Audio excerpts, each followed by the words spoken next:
Nola Bar Sports and News back at you with another slip slapper. Got a few of y'all get on in here so we can get the cooking. You heard me? Hit that like, share, and subscribe for your boy, and let's get it in.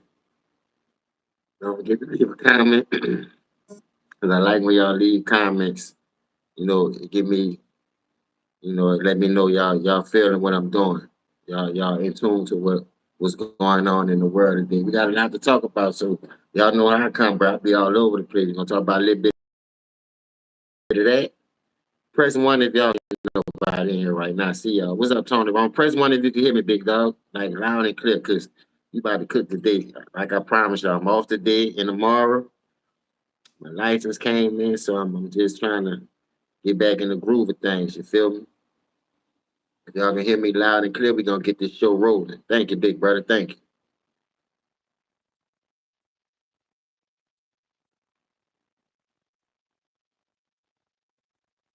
And I want to switch it up too because y'all input and how y'all feel what's going on in today's society mean a lot to me too. So whatever you want me to talk about, sometimes I get on this bitch and just go to getting off. You heard me? Like, but I do be looking at the comments, not trying to break my groove. Whatever y'all say, y'all want me to cover. I done left my email in a couple of my videos, so y'all can go to my email and look what I found. Send me videos, I check it out, and I cover it. We just trying to bring awareness. You feel me? So trying to do a little different. I ain't trying to be like everybody else, talk about what the world talk about, because we already know how that go. I want to reach back and touch on some more of that Carmelo Anthony stuff, especially with the Charleston Slowski bitch ass with his cock out of there. Yeah. Nigga, a hoe, man. I don't like that nigga. And I ain't put you not to like nobody, but I see what you doing, son. I see what you doing. Everything ain't for to be, for your liking for us. You got something to talk about. Cause I got a couple of videos I'm gonna show you. Two y'all know how I get down. We cooking the role player today. We'll talk a little bit of Knicks. Salute to the Knicks for standing on business because what the NBA been pushing. And I ain't watched the shit, I'm telling you. And I'm gonna tell you another reason why I ain't watching. Not because of the first two games of the Eastern Conference and the Western Conference Finals. I was checking out Dreamers Pro channel one time, and that boy had a list of the last 8 champions on there from Toronto all the way to now. And they already had the Knicks on there to win before they even was winning. So is it rigged? Come on, man. I've been saying, something ain't right with this shit. It's who gazing. Something ain't hitting right, but we so sleepwalking. We don't want to mess up our bag. That's why it's time to own some shit. You ain't gotta mess up your bag if you don't own it. You can hire people. You can have people work for you and help them grow as well. We grow as a community, just like everybody else doing when they come over here and take what we own and make business out of it. We can't cry because they giving it all to them. I'm mad we ain't sticking together more. That should make us stick together more and get off that fuck shit. You know what I mean? But at the end of the day, we still on that fuck shit. So, like they say, they got a God look high and he look low. The shit is already written. So, fuck you out here stressing for. Let's make a change, man. And everybody won't talk about it, but don't want to be about it. Everybody had the money to make a change, but they selling their asshole. They can't spend that money how they want.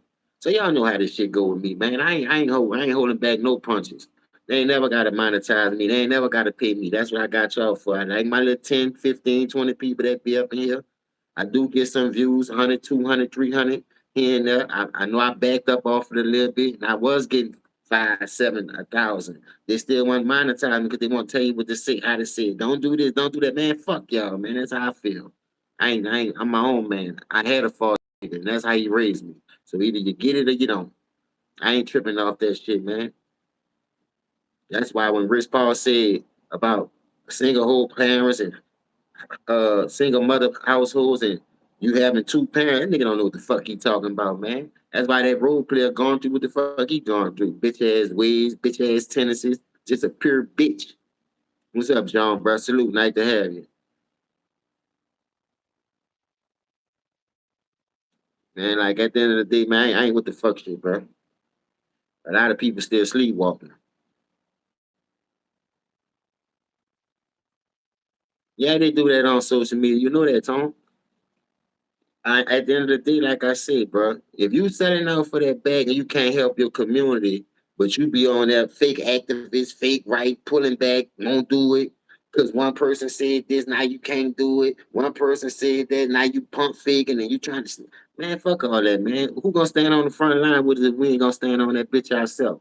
I'm on the front line every day because I ain't scared to go outside. Nigga, play with me. It is what it is. I pray for you, my brother. Cause I ain't about to look. I'd rather be judged by 12 than carried by 6. You understand? Gotta die for something. Gotta stand on business. Niggas out here with all that bullshit. Don't want to mess up the bag. And Master say don't say this. But Master sent niggas like Charleston White, the flip flop, straddle the fence. Knock his ass off that motherfucker, man. One minute he for you, the next minute he ain't. You. See what I'm saying? See what I'm saying? Cross-sided bitch. That's why one of the motherfuckers don't work anyway. How you want a nigga to lead you? He bad can fucking see. Just wake up, man. Look at the niggas they sit in front of us, man. Look at the niggas they push on algorithm in front of us.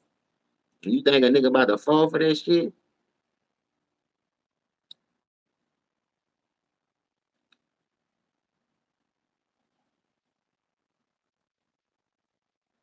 What's up, Job 314? It ain't about the rap music. Cause let me tell you something. I ain't gonna lie to you. When gangster rap came about, this is just my perspective of it. I ain't right. I ain't always wrong. But this is just how I see it, big dog. You had KRS-One, Rakim, Eric Ben Rakim. They wasn't rapping the music that they rapping today. When they was waking people up, they was blackballing those dudes. That's why they not in the game. KRS-One and all them dudes tell you that. Big Daddy Kane, R.I.P. to Rod Bass, Special K, Special Ed. All them dudes wasn't rapping about killing and drug dealing. Them niggas was spitting. What's up, Tony Church? What's down with it? I don't know if he getting signed. You know, I don't be paying attention to that because I really don't be watching that shit like that, bro. Because I know it's about this storylines and narratives. But the rap music back in the 80s, see, Easy them started that shit because if you watch NWA, like I say, some movies, I ain't from out there, so I can't really speak on it. I can only speak on what I listen to 100 miles and running. Fuck the police. The dig was up, Vaughn, baby. What's down with it? So they making songs going against the people that's holding us back, fucking over us. But they called it gangster rap. But everybody wanted to be like them. But like I was saying, with the rappers before Easy them come out with the gangster music. What you think 100 miles of running was? What you think fuck the police was? That wasn't about doing, killing nobody, selling no drugs and all that. But at the end of the day, what you get out of music, you get out of music, man. I don't lie to you. I just looked at it as some hardcore rap. These people was expressing their feelings because y'all cover what y'all want to cover. You understand? That's how I looked at it. So they went to putting that shit on pen and pad. Now all that drill rapping shit, I don't fuck with that at all. I might catch a little nice little tunes and might the beat because I used to try to rap myself and well I ain't trying to rap. I used to do it, write 3-4 songs a day and shit. So I ain't tripping off that shit. You rap what you where you at. I ain't about to rap about no Lamborghini and no $80,000 chains and 100 racks stashed under the mattress. I ain't never had none of that shit that's fabricating. Look what Rick Ross going through. All that fucking line gonna get you exposed. Just tell the fucking truth. Rap about your struggle. You had a lot of rappers rapping about their struggle and pain music, and that's just come with the fucking territory. That's why I say becoming a product of your environment could be also a detriment to you. But fuck, you ain't helping a nigga. You ain't throwing a nigga no bone. You steady taking shit away from us. Bro, before Katrina hit, we had a lot of shit. The movies went down. They weren't doing the park shit like they used to. You know what I mean? So they was taking a lot of shit. The world felt, the super felt. That shit kept families together. That shit had us doing something. And not enough theaters to go around in it because they taking the money, not investing in expanding, building more, making it where you can go. Man, we had a movie theater called a Pit. Nigga, rats running across that bitch like lucha rats, like sewer rats. You talking about New York got bad rats? Shit. Man, the Pit on the Legion Field, the bitch had fucking rats long as a nigga feet, 8.5 size, boy. We go in that bitch to why we went there a couple of times, but Menace to Society came out. We went and saw that shit, man. A couple of fellas from my hood. Boy, the rats all them popcorn with you. Them bitches ain't scared. They walking right by you too. Ain't running from you or nothing. They just looking at you like, bitch, you high? You on the pills or something? That fool pills ain't was popular like right now. Them motherfuckers ain't got. Go look at New Orleans Spool. Nigga out my project holding a fucking lucha rat by that fucking long. Nigga talking about trying to eat that bitch. I eat what? I hold this bitch. Man, I be been saying that shit. New York ain't the only one fucking lucha rats, man. Fuck wrong with y'all? That's how we got. That's how they got us living though. It is what it is, man. So I see why people wanna move and do the things that they do. That's what I'm saying. He also drug women too. That's what I'm saying. See, the truth only come out when a nigga feel like they fucking over them. But long as them white boys got y'all playing ball, selling y'all asshole to get that money, who gonna be the downfall? Who gonna be the fall partner? Your ass. Ain't anybody lock none of them up. Them bitches don't understand the country. The powerful families who running all this shit. Y'all know how it fucking go, man. We ain't gotta explain that shit to y'all. That's why y'all move when y'all make it. Y'all ain't about to stay in the hood and get back. Look at every fucking from Jigger to Birdman, Master P, Puff Daddy, Jay Prince, the only one stood in Houston. You don't think he could have moved and went got him a nice little house in Calabasas, living in Hollywood, going over here to New York and living in Connecticut, Hartford, Connecticut. That's why I fuck with H Town. Them dudes know where they from, and they got their little differences. Don't get it twisted. But they also when they make a song, remember the West Coast and the East Coast had they rap shit. One I made self destruction, the other one did they thing. But everybody gravitated to the West Coast version, self destruction, headed for self destruction, because it was more gang violent and colors and boom. The same niggas come together. Yeah, that shit. That's why they made their title self destruction. Go listen to that song. You can put it up on YouTube if they still got it, because you know they try to take shit off when it's about a message. They don't want the good truth to get out there. They want that bullshit what cockeye be doing. You understand? 1 minute, like I see you on the fence, next minute he off the fence. But man, listen, it's fun when long as you letting you do that shit. You got no words, you got protection and all that. But see when the media get the grass of it, like the real people get woke, and then I got told people, boy, this the wrong thing to give a nigga right here. The tool like this to really speak your mind, people scared they don't get killed, people scared something gonna happen to them, they gonna get blackballed. Man, fuck all that shit, man. Speak your mind. That's what they gave it to. I know one of them had it. Yeah, the same old game. The East Coast was self-destruct. Thanks, Vaughn. You know what I'm talking. You know I know what I'm talking about. I just don't know what coast did it. They had the East Coast and they had the West Coast. All them bitches came together. They had their own little song.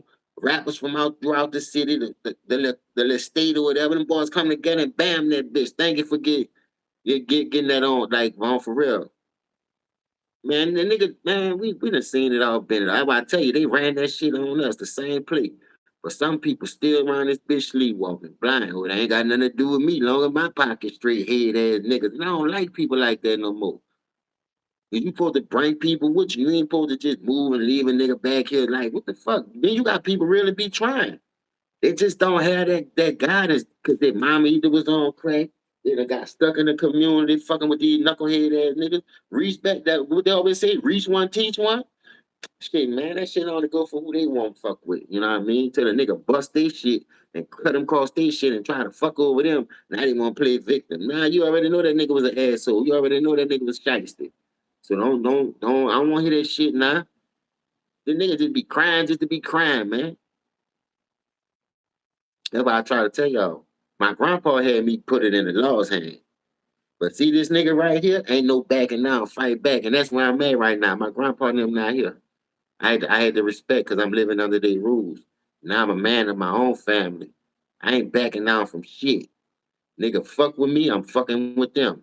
A tooth for a tooth, eye for an eye. What goes around comes around. Do unto others as you want others to do unto you. That's how I'm rocking right now. And if you think it's a game, try me. I'm letting it be known. Don't act like I ain't warned you or told you. I still listen to it too, but I ain't listened to it in a minute. But I'm just bringing up example for 'em because when the jiggers get it, the puff daddies get it. They from the same coast. You dig? When niggas get that type of power, they move away. You think Puff Daddy was living in New York? He had a house out there, but that nigga was in Miami and he had a house in motherfucking LA. Fucking with them crackers. You understand? What you leaving your home for? If you ain't on no fuck shit. Boosie too caused so much pain. You can't even live comfortable over there because you did what you did with that little young dude. Now you in Atlanta. Home is a motherfucker. That shit don't got no date on it, boy. That's why I don't fuck old people that they fuck with me. I ain't got God might take too long. Nigga, I'll be dead by the time he come. So I gotta protect my own self best way I can. By any means necessary. Like Malcolm X said. Bitch, I'm coming. Don't come fuck with me. I ain't gonna fuck with you. You can step on my toe. My bad, my brother. Excuse me. You heard me? That's materialistic shit. But the minute you try to break in my house, take something, hold my family hostage, bitch, you ain't even getting in there. All these rank bells and dough cams out here, I'm gonna make another peephole. He was scared to go to jail. Not me, boy. I ain't scared. I ain't scared to die because we all gotta die. Yeah, this is the only thing I hate too, Vaughn. What's up, V's? I see you in the building. People act like you live for fucking ever. I can see if we live forever and you trying to duck that, like this final destination.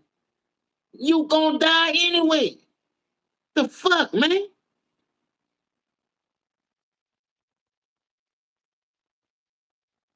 That's what I'm saying, V. You went from fight to power to sliding on a nigga. This shit crazy, man.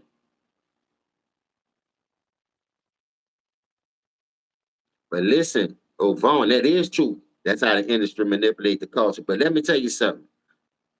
All the gangster white boys that be rapping, them niggas, they don't promote that shit. You might see a video here and there. They don't throw it in their face.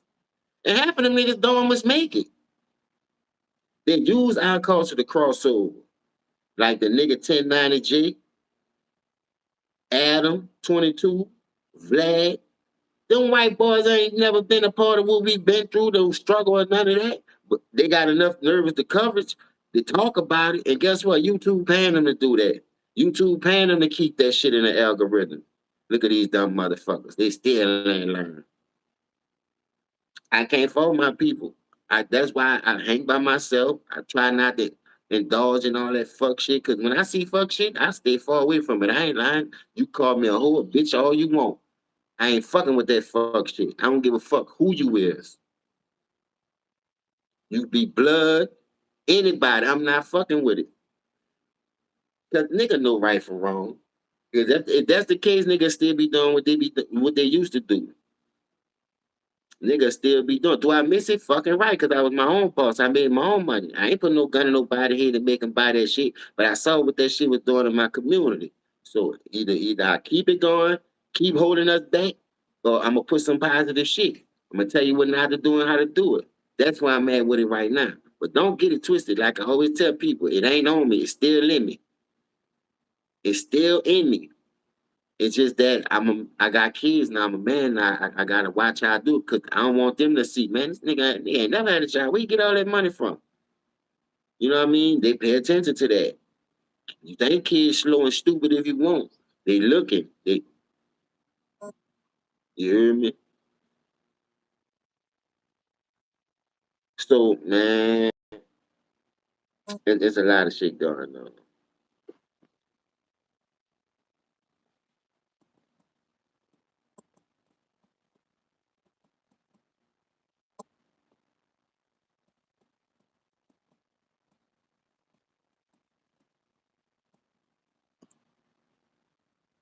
So got a couple of videos I want to show y'all though. You understand? What's up, Kazi? What's up with it, baby?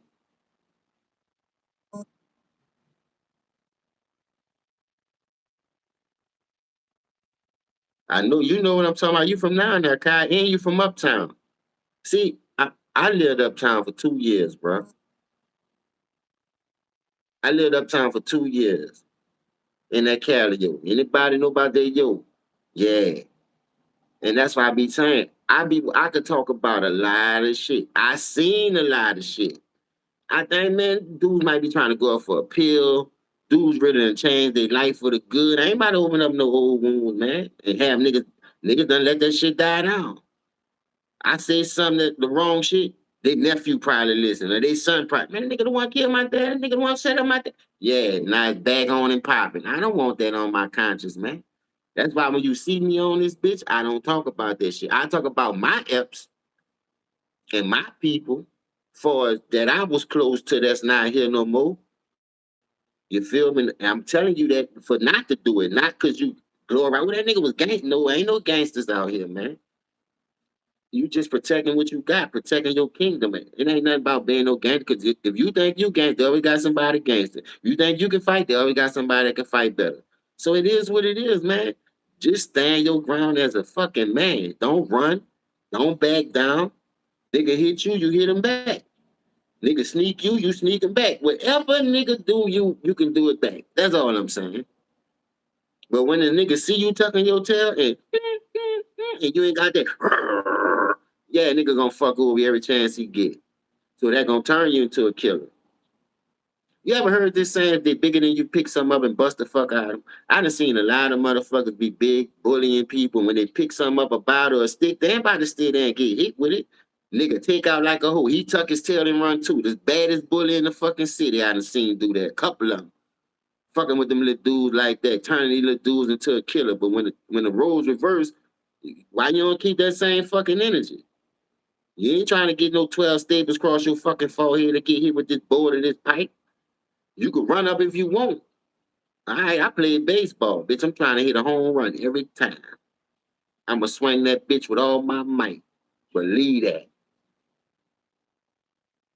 You don't want these kids to be out here thinking that shit cool, bro.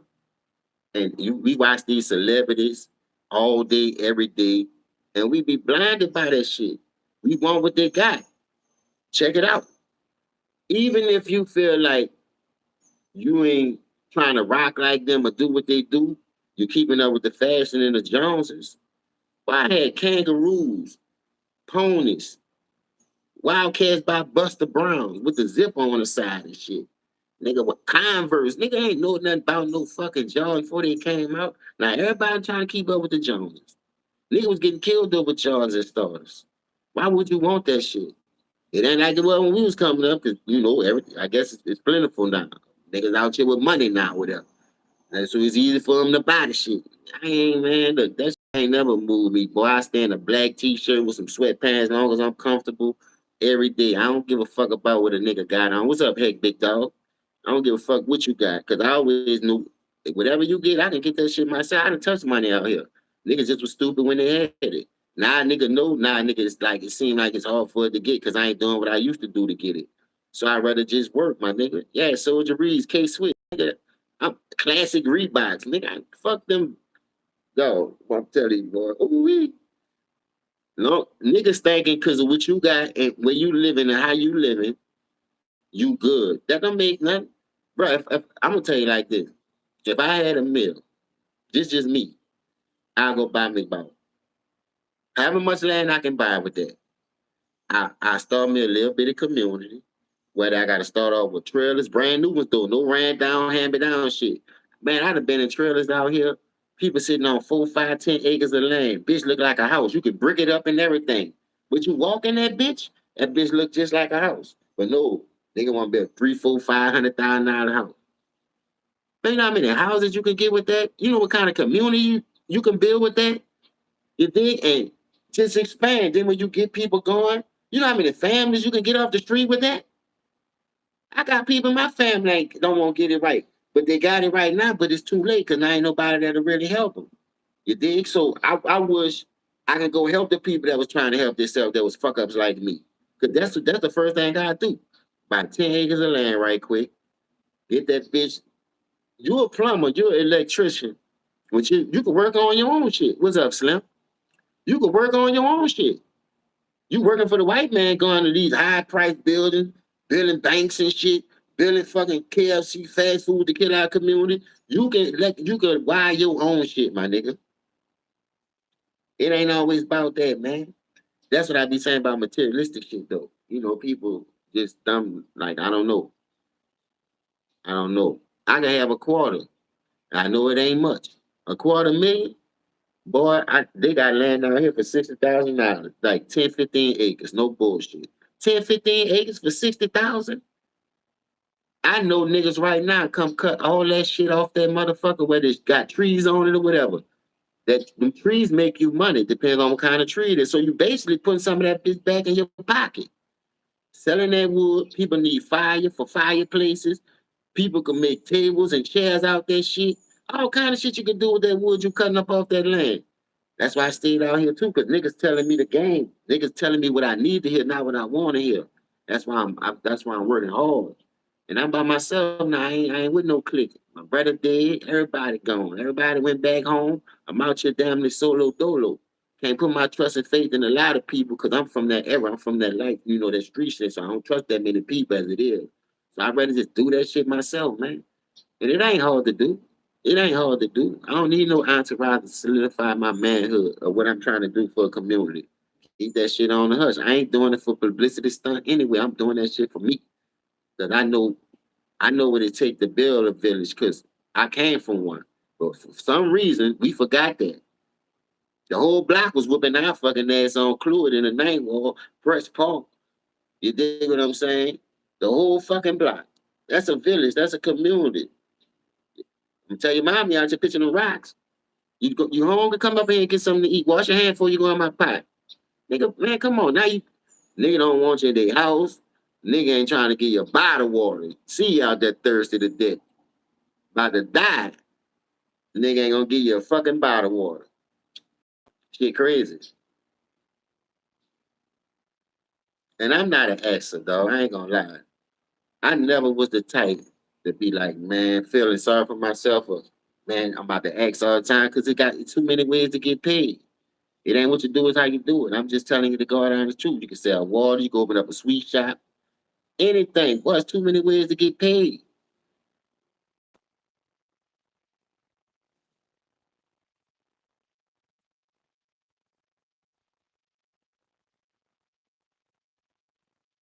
Hey man, Kazi, look, everybody doing that out here. You think a nigga going buy real homes and build them from scratch? Boy, these niggas got motherfucking $250,000, build the whole fucking land like a, and I'm talking about this brand new shit. This ain't no ran down shit, my nigga. They housing people, they getting their money back, building small communities. Now instead of this bitch called the West Bank, this bitch called the Hayes. This bitch called the Williams. This my shit. This my state. Something like what Boosie doing. Boosie bought all that land out there, got streets named after his family. You can do that shit. You can do that shit. That's the only reason why I don't be hard on that nigga. I'm just mad he didn't do it where he called all that drama and train from. Cause you could have been did that. You could have did that back home. Man, Baton Rouge is sweet, my nigga. I lived out there for what, 2007, 2008, 2009? And my grandma and them just died in 20 and 21. So I've been running through that bitch. Man, it's so many places that don't almost look good. You think no, first of all, you think that people about to let you fuck up their LSU money? You got to be fucking stupid. Them people almost like the Saints. They bleed purple and gold out there. You ain't gonna see a fucking Saint pavilion hanging out that motherfucker. It's all LSU shit.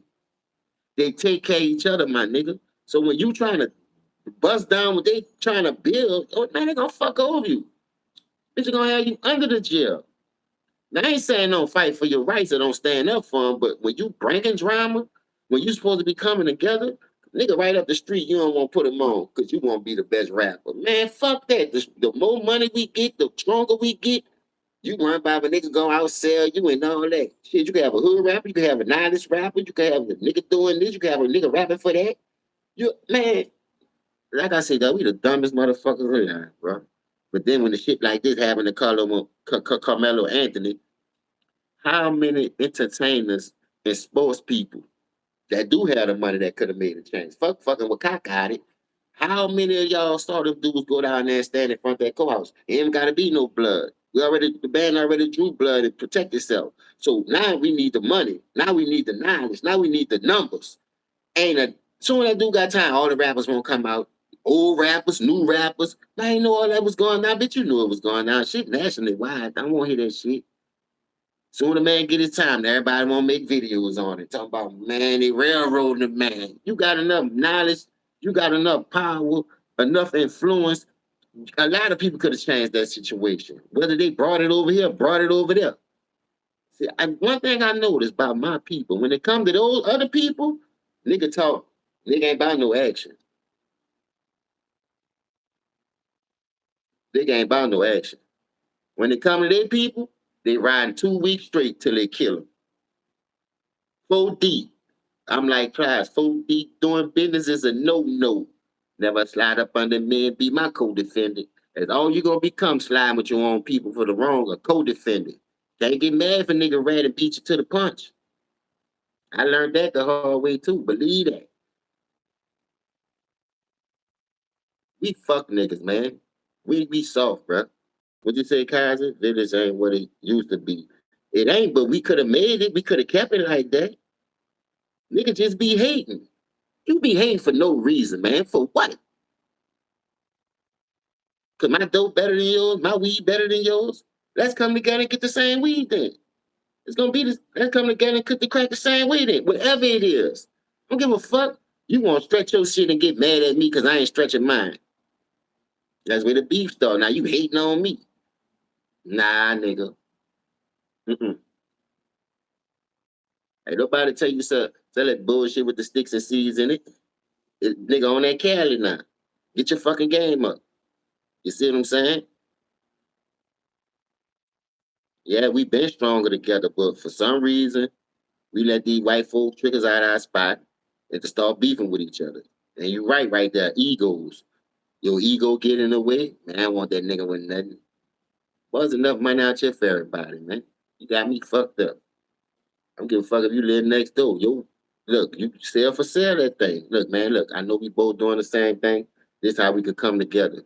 It's all about talking. Sometimes if a nigga don't want to talk, nigga hard headed stuck in his ways, don't fuck with him. You ain't gotta fuck with a nigga. Everybody ain't meant to be fucked with. You dig? I ain't out here to me that's kissing ass. And I ain't never kissed no ass, my nigga. I'm sorry. Fuck all that. I ain't never kissed no ass. And you ain't going in mine either. So I don't know what to tell you about that, bro. Fuck a ego. Ego ain't gonna get you number dead in jail because now you about to make stupid decisions. You gonna make stupid decisions out here, and then guess what? When you ain't locked up in that fucking place, now you in that bitch crying. Nobody won't put nothing on your book. Nobody won't answer your calls. Nigga ain't bumping that phone. Nigga ain't bumping that phone, boy. I'm telling you, they not. And back then, we ain't had this shit, man. We was outside. What the fuck we need social media for? Bruh, ever since they came out with social media, it's been a fucking bad luck charm. Like, it's been like a thorn in the nigga's side. Whether you cover the good or the bad, nigga gonna find something to hate on you about. So you gotta push through that shit regardless. You gotta push through life regardless. It been that way before social media came out. So like I just say, what's the best thing to do? Put your ego and your pride aside and see what's up, man. How can we fix this bitch and build our neighborhood up? Everybody on Clue owned their fucking house, bro, by my grandma. For real. God bless her soul. Ain't a nigga on that block was fucking renting. For real. Corner to corner, nigga sold that bitch up. Now go to the next block. Put back in your community, nigga, respect you more. You ain't gotta run and lead and hide. You ain't gotta run to Beverly Hills. You ain't gotta go to Atlanta. You ain't gotta go to New York. You ain't gotta go to Connecticut. What's up, old head, man? What's up, TP? This shit crazy, man. But soon you do something and you fuck over one of your own kind, now the bitch is trying to knock your ass off. Now you gotta move and run city, state, this man, nigga tired of running. That's all we do is fucking run. Fuck. That's all we do is run, run, run, run, run. They had a dude from my city that used to rap. That boy said, I'ma stand up. Nigga, I don't need a chair. I ain't sitting down. Only reason I'm sitting down because I'm doing this video. You understand? But other than that, You stand up at work all day for the white folks. You don't sit down and work unless you're a corporate. You got a good job or something. But other than that, boy, you stand on your feet all fucking day for the white crackers. But you can't stand up for your rights in your community to make sure they're straight. I was talking about what we can't do, what we can't do. Yeah, we can do it. You just scared to do it. I don't know, bro. Man, I swear to God, I just don't know no more, bro. This shit, life can be confusing, and it ain't supposed to be easy. It ain't supposed to be easy, bro. This shit can be so confusing. And if you let them trick you out your fucking spot, that's what the fuck gonna happen. They gonna trick you out your spot, get you out the way. Damn, like I said, nigga used to fuck with Diddy, dog.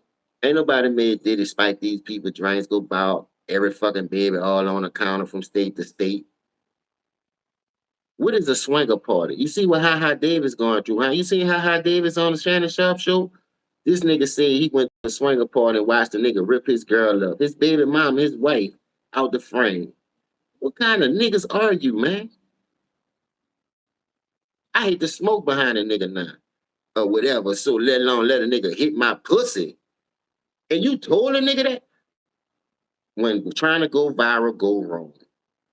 Some things you supposed to go to your grave with, dog. A swinger party? What the fuck is that? Nigga ain't come up like that anyway.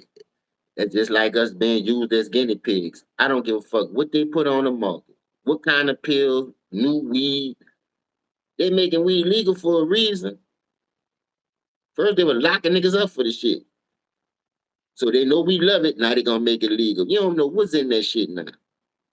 Just being honest. You got dispensaries all over and everything.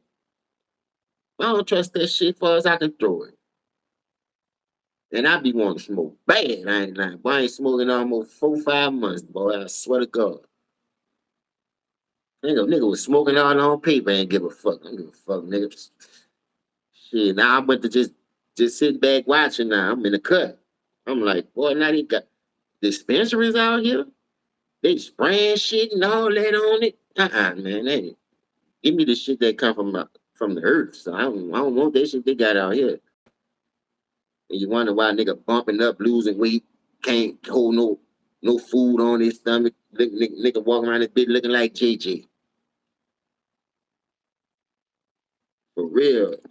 It's just a lot of shit I be sitting down thinking about that. I be like, dog, we spaz over, dog. We let them people run amok on us every time. Yeah, and the quality. Look, I'm glad you brought that up, Kaiser. This girl that I was going with in high school went to college. I'm talking about smart as a motherfucker, dog. I had went to the city one time, and she had ran into my sisters, and she asked my sister for my number. Now I got a girl and everything. I wasn't really tripping on that shit because I wasn't playing around like that anyway. Because I got kids, I ain't about to nigga go to sleep. I don't got no lock on my phone. If I ain't got no lock on my phone, I ain't hiding nothing from you, you dig? I ain't putting my bank information on there. People be using, they got their bank card and they gotta squeeze the button and tap it and all that. Boy, that nigga come by you and tap that bitch, not 200-300 missing off your shit. You don't know who did it to you because you always in these stores trafficking brown people. What's all kind of way nigga scam on your ass now? Fuck, I'm gonna put that shit on. I don't wanna mess with banks no more. I just closed my Reason account. I'm old school now with it. I hold my own money. What the fuck? What the fuck I'm gonna give it to you for? Put it in the bank. I can't get a loan. Give you my money to hold in the bank. I can't get a loan for a car, a down deposit on a house, or none of that shit. But you holding my money, investing it how you want, ain't gonna grow no interest or none of that shit. The interest ain't fast enough for me. I'm just being honest. It ain't fast enough for me. They gotta have your money in the bank 30 years before you get $200-300 added on to that bitch. Man, you got me fucked up. I can hold my own money.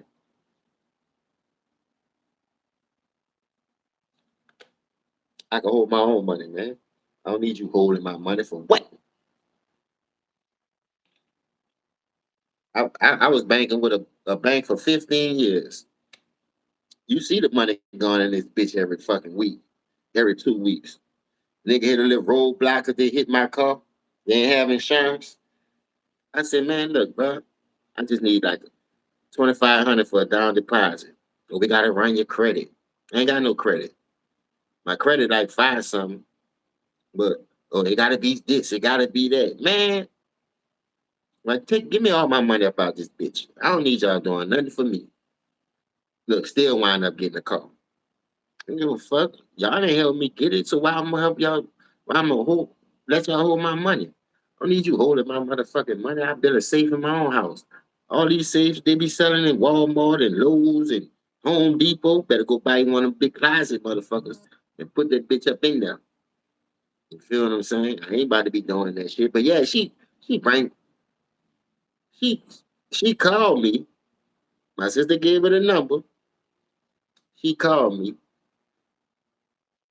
The first thing come out her mouth was, "Want to go to the French quarters with me?" I'm like, "French quarter?" I said, "What's down there? Nigga don't play the French quarters like that. And I'm from down here. Unless it was Bayou Classic, Mardi Gras time, Essence Festival. Nigga just don't be playing the French quarters like that." Man, we go to the French quarters. Guess where she pulled up at? Right behind on the uptown side though, right off of St. Charles in the duck off. The bitch all the windows all blacked out. You gotta ring this doorbell to get in. She said, "I'm about to go in there and I'm come right out." Motherfucker went in there. You see what I'm saying? Took about 15, 30 minutes. I'm about to pull off on that. Me, I come down here on a business trip, bitch. I ain't trying to be all like that.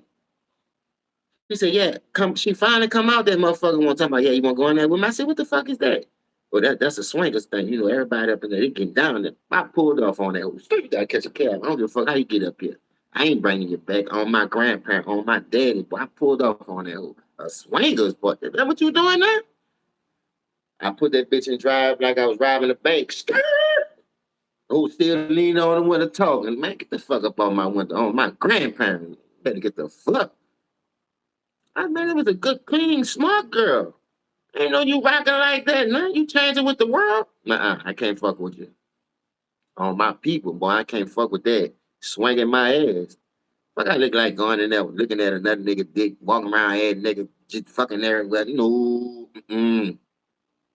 That shit fucked me up, dog.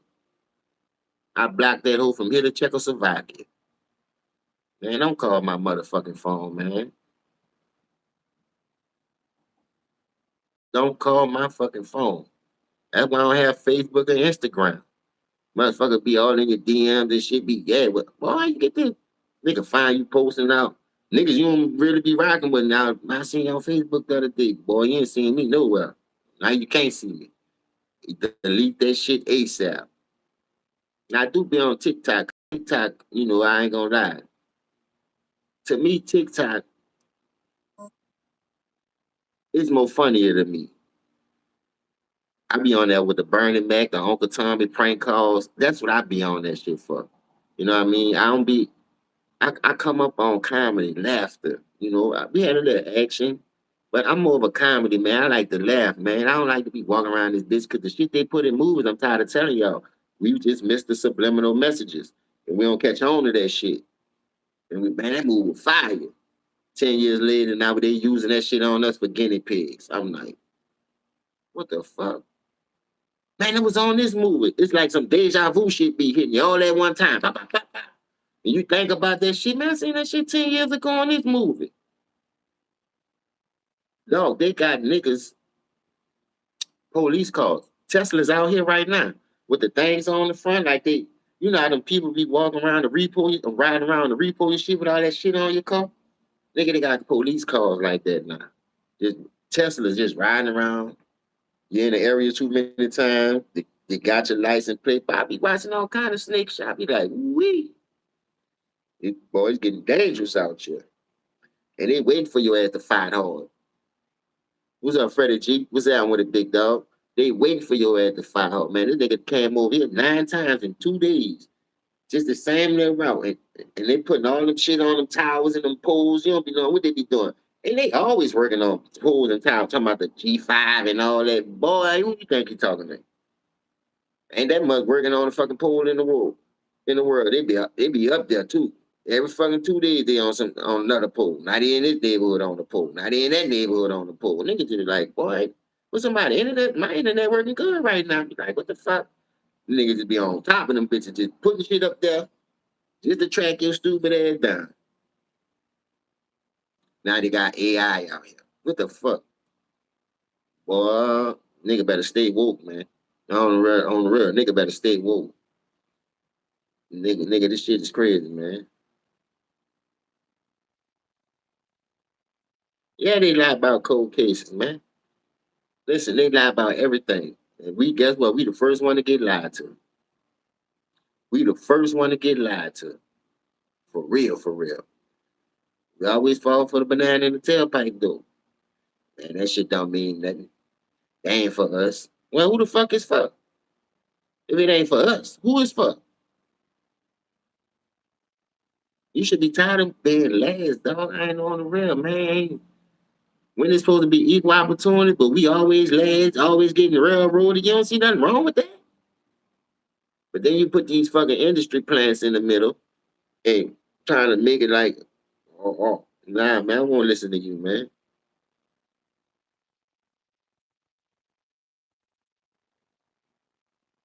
It was a test, Carson. Let me tell you something.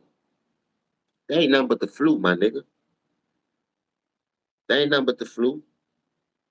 They used to give you flu shots just so your immune system could fight it off. And all of a sudden, nigga dying off that shit. Man, stop it. You killing a nigga more than anything. Nigga don't want to hear that shit all the time, man. Well, I say you gotta just stay woke, man. You gotta watch where you step at. You step in that dog shit, you gotta wash that shit off. You ain't about to track it through your mom house. Mom gonna beat the piss out you. You gotta take your fucking shoes off, wash the bottom of it, leave them on the porch. Spray that freshener on, let it air out. Nigga step in shit, don't be worrying about it. Trying to stump that shit up. Pipe it all in the grass. Boy, if you don't go get a hose pipe and skeet that shit up out the cracks of the bottom of that tennis shoe, stanky feet that little boy, nigga just want to walk around knowing they stepped in that shit, man.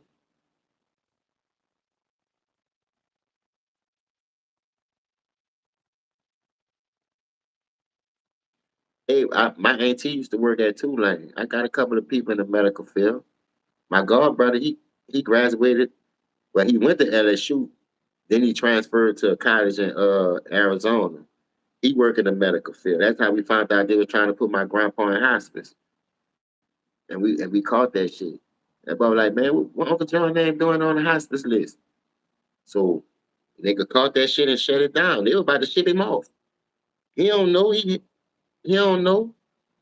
He ill, whole left side paralyzed. He can't help himself.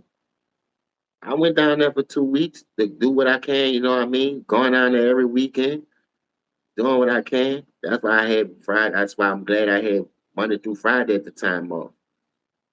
Only thing I do regret, and I'm not gonna lie to you, when my grandfather died in March the 20th, he died on the same day my dad died.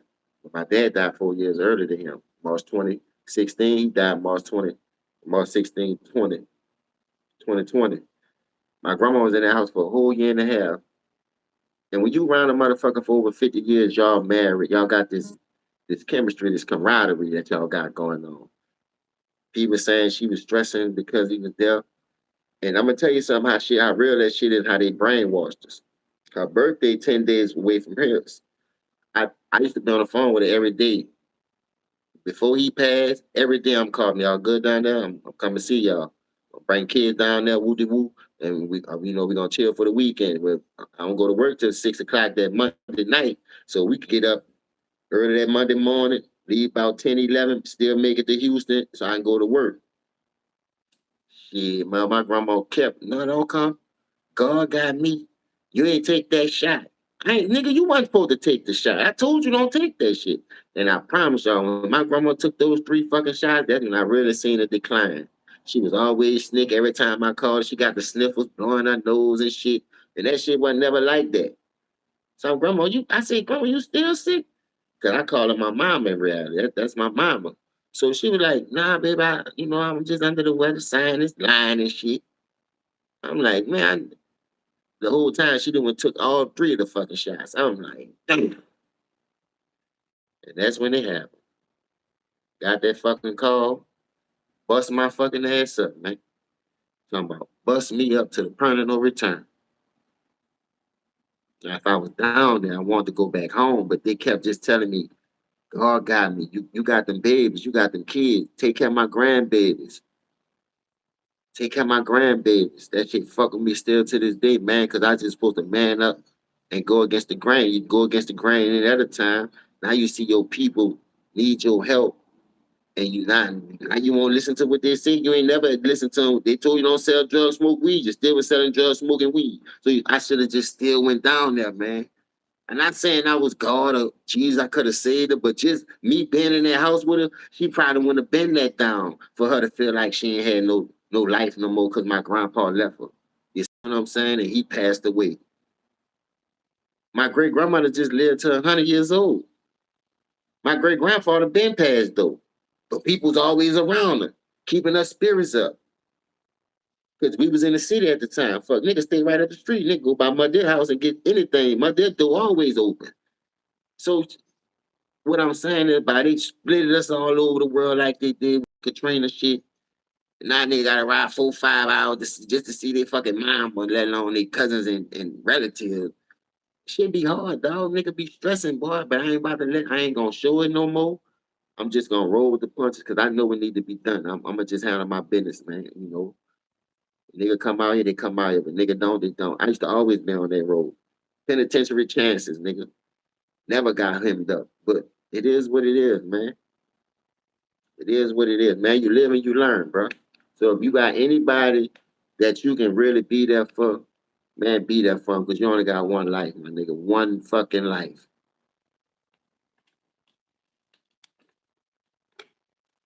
I fight with that shit every day. Hell yeah. Look, you say it was people disowning their family over that shit. What? It dog, that's why I say hell yeah. Oh, don't come over here if you ain't had to take your shot. I don't want you, I don't need you getting me sick. You already sick when you took the shot. That's why you got the sniffles now. So this is what I told my godmother. I said, Nanny, I said, look, tell her I ain't gonna come. I'm gonna respect her mind. I'm gonna stay out here with the kid. Man, I took off and everything. I talked to her the day of my grandpa's birthday, August 23rd. I'm at work. We stood on the phone for almost 6 hours. I got to work at 5. I ain't get off the phone with her till like 10:30. And she was like, all right, I'm about to go lay down. And now the next door people, the people that stay next door to my grandmother, she was like, she called my nanny, which is my grandma's sister. She was like, your sister over there hiding to the top of the lawn for her husband on his birthday. Now she didn't do it while she was on the phone with me. So I ain't get the call that day, the 24th. I went to work the 24th, which was a Wednesday. My grandpa's birthday was on the Tuesday. I never forget that day. Nigga, I get all the way to work. First, my sister texted me, grandma in the hospital. I'm like, what grandma? I got about 3, 4 of them motherfuckers, to be honest with you. 2 of them was still living and my great grandmother was living. Cause that's really my step grandma. My grandpa married her, so she took me and I've been calling my mom ever since. So, when my sister texted me and she told me which one it was, before I can even get a chance to call the check on her, my god sister called me. Yeah, we at the hospital with your grandma right now. So if you could get down here, because it ain't looking good, I wanted to leave right then and there. But the only thing that kept going to my head was they tell me, work, God got us. Just do what you need to do for these kids. And I'm proud of you. You're working, you're out the streets, you're doing what you're doing. Just putting the foot effort, making me proud. So once I really like turned over a new leaf and started concentrating just on that and leaving the dumb shit alone, it was like, Lord have mercy. Now you gonna take my only backup, my only source. Cause I can call on them people as long as I'm doing right and get anything I ever wanted in life, bro. I'm talking about co-signers, whatever. And that nigga don't co-sign for nobody. I'm talking about nobody. So when my god sister was like, look, they trying to see if they gonna accept her in this hospital. We might have to ride to Hattiesburg. Because they was in a whole nother part. So they go pick up. She was alive when they picked up. Man, they say they talking to her, she talking back on the way to Mississippi, where they got their land there, 25 acres of land. Her mama left them 5 acres apiece. So I'm just sitting there listening to her on the phone, and they got me on speaker. I'm like, Grandma, just hold on, I'm coming. When I get off, she's like, yeah, just finish your job. I'm all right. I don't know what's going on, but I'm gonna be okay. So I was like, fuck, I ain't saying nothing. So I said, well, when I get off, I'm gonna just call my job, leave a message because they had a hotline, left a message. I said, look, I ain't coming to work Thursday and Friday. I know I'm off Saturday and Sunday. I said, man, my grandma just got rushed to the hospital. I gotta go. Now at the time, the girl I was messing with, my baby mama with my last 3 kids, they already called her and let her know. So she called me at work saying if I'm all right, because she knew how much these people meant to me. You dig? So I get home. Let me tell you how fucked up I was. I get home, I ain't gonna take a bath, dog. I just took off my work uniform.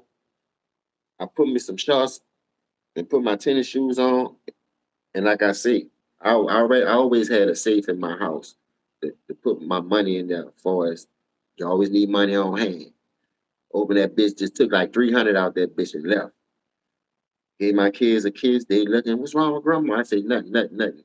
They ask me because they love them. They always over them, and grandma always treated them welcome with open arms. Every time they go over there, they having a ball. They like they get what they want. You know how mama babies get. You know that's mama baby. They giving them the world. It ain't about the parents no more. It's about the kids. So that one only thing used to like make me calm and cool and collective, like to a point. So I was like, fuck. It took me 6.5 hours to get to Houston to fucking they moved out of Hattiesburg, but they stay in Columbia, Mississippi. So from Columbia to Hattiesburg, like 45 minutes, 30 minutes if you drive, you know how we drive, you know what I mean? So I'm already at a 90 or 100. I don't give a fuck if I get a ticket or not. I'm mashing through I-10.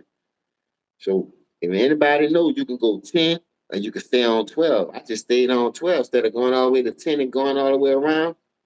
I-10 turns into 12. I went through Mandeville, Hammond, and Covington, and went straight on through.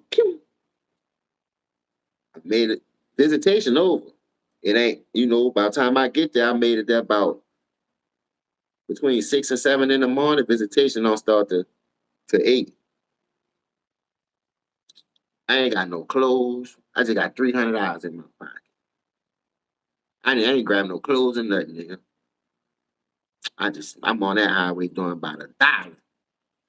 I got that music loud because I had some music in my car. I wasn't even tripping, nigga. I'm crying all the way there and shit. Like, man, don't take my mama. Like, please don't take my mama.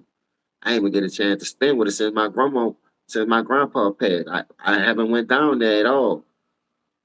I ain't seen her ever since my grandpa passed. And I'm like, damn. So I get into the hospital. She all tied up with the shit all on her brain. They talking about she brain dead. Now, normally when you say that, it's over with. Now, I just up to God if you bring them back at this point. And I was just sitting there like, bro, I'm talking about I could have filled that whole hospital up with them fucking tears coming out. Cause I'm looking at her in that bed, her eyes closed. So I said, man, let me try something. I rubbed her feet. I said, Grandma, if you can hear me, I'm rubbing your feet. Just move your toes or something. And she did it. So I know she was like still. Then her eyes opened just a little bit. So I was like, ooh. So I was able to see her for her last days, man. I stood like for a whole month. Her birthday came. Now I go back to work instead of me working Friday, because I know it's gonna take me long to get down there. Dog, within a month, I know I put at least 100, about 50 to 100,000 miles on my car, just going back and forth. Because if you think about it, I'm going back and forth, back and forth. I'm gonna just say 50 because if it take 375 to get to New Orleans before Mississippi. So you add another 375 to 400, that's like 1,000 altogether, 1,000 some change coming from Houston. I was counting them motherfuckers, dog. Because when I bought the car, they only had 19,000 miles on it. I bought the car in 2020. It's a 19, so Dog, when I finished doing all that, dog, I was damn near at 100,000 miles, bro. For real, for real. I'm like, oh, but it was worth it, my nigga. I ain't gonna lie. Fuck that car. It ain't the only car they made out here. I go get another one. That's the case. But when it come to people that had your back all that time, was there when you was in the wrong, and they know you was in the wrong, but you lying about it. But just the stability and having my back like that, I couldn't let her down. And I seen her for that last little month. You heard me. And when I come home, like her birthday was September 3rd. She passed October 1st. So from August 24th all the way to October 1st when she passed, I'm just back and forth, back and forth, back and forth, back and forth. You hear me? And I was off that Wednesday.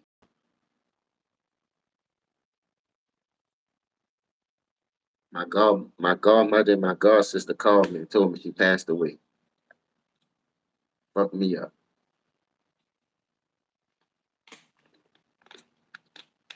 So just sticking together, being there for people who trying to do right. I fuck with that. I fuck with that. I don't nah. You know a nigga being in wrong, but you would get in that car and go slide with him all day. Slide with him all day, ride all night, popping them pills, smoking that weed till you catch your ops, what they say. But you can't do that for a motherfucker that wiped your ass and kept you in the church and because you wanted to backslide and do shit for whatever reason. You rather fuck with them and help them more than you help the motherfuckers who help you become the person you are. So I be by myself, y'all. I don't like I, I learned that shit about friends. I learned that shit about associates. You know what I'm saying? Shit just hit different, man. But you say that's how it be. Nothing else matter when it's time to move around. For real.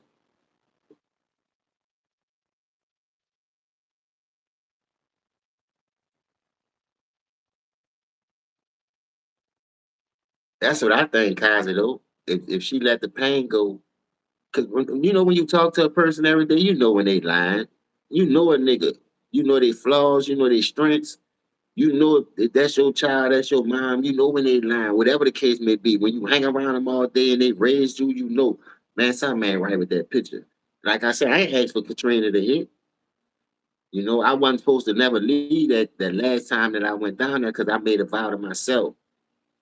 I was with a person 8 years, and I was like, if this shit don't work, I'm gonna just go be there for my grandpa and my grandma, because they up in the age anyway, and I see them declining, but they still moving around here and there.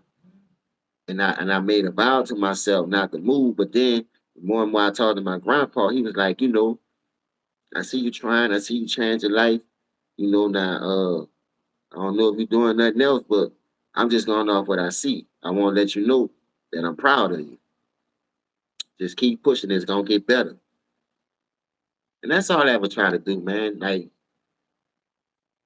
him giving me that pat on the back and acknowledging that just kept me pushing, wanting to be that better man. Not just for me, but for people around me, for my kids. And at that time, I only had one kid. You dig? So when I met the chick that I was with, just left for 12 years and had 3 kids for, we were supposed to get married, all kind of shit. Shit just ain't happened. So I ain't cry about it, but it fucked with me too because I'm saying to myself, I already said I wasn't gonna leave my grandparents. But I met this motherfucker, had 3 more kids, put more problems on my plate. I could have stayed there with one and just helped my people. But me just, you know, being of the world, you could call it lust, you can trying to get your dick wet, whatever you want to call it.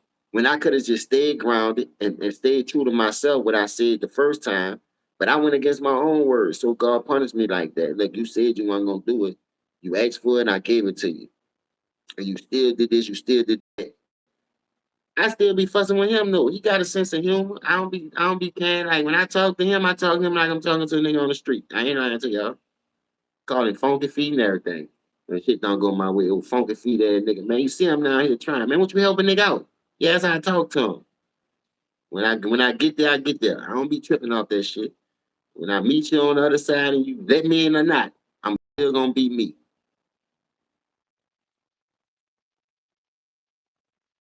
What's up, Kevin? Man, happy birthday to you, man. I'm trying to see 53, bro. I got what? About 4 more years left? Cause I be 49 this year. Lord say the same. You know how my grandpa said, Lord say the same. You always say that. Lord say the same. Well, we one day at a time was his two saying. Lord say the same and one day at a time. I ain't looking forward to tomorrow. I might not wake up. Yeah, the 53. That's what I'm saying. It's like a birthday.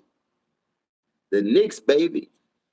So I'm about to switch it up. I just wanted to, get that part. I'm telling you, it might be a little long one today.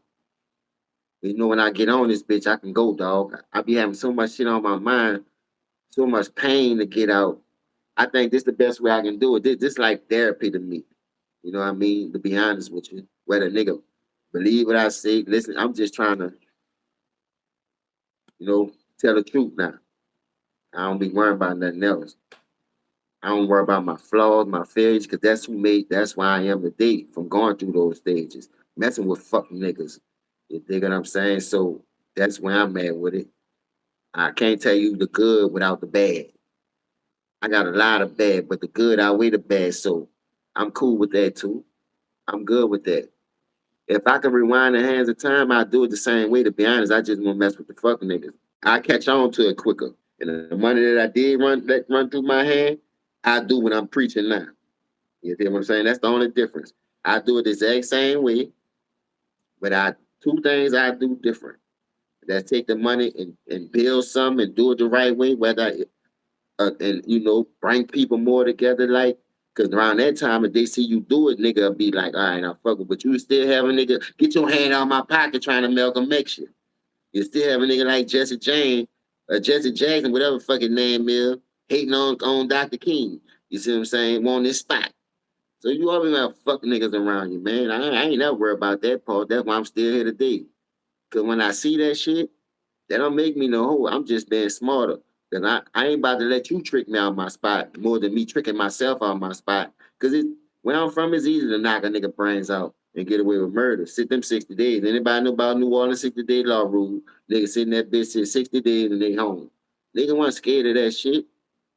At the end of the day, I ain't tripping. I ain't trying to put myself in no more positions trying to help another motherfucker though. That ain't trying to help themselves. That's just my main goal. And that was a lot that was going on at that time. Niggas helping motherfuckers ain't want to help themselves. You see this nigga flunky. You see this nigga ain't got no get up about yourself. But you still hanging around this nigga because that my little partner. I don't want to see him crash out. Let that bitch crash and burn. Because you ain't about to take me with you.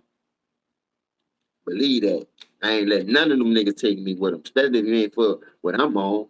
You ain't on my type of time. I ain't fucking with you, man.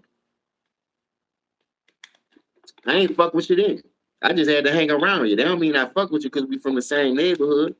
I hide and buy, chill, chop it up right then and there. Before me just rolling every day with you because you live around here, man, you got me fucked up. Whatever you do, I can do myself, man. I ain't do that.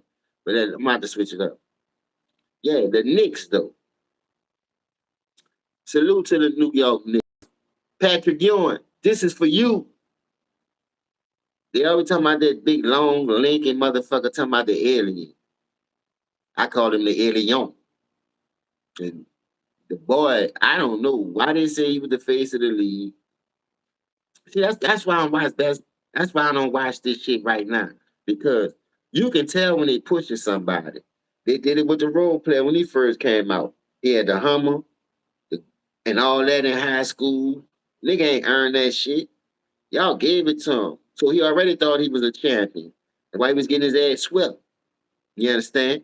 That's why he couldn't win his first 2 years, missing the playoff. Women did the same thing.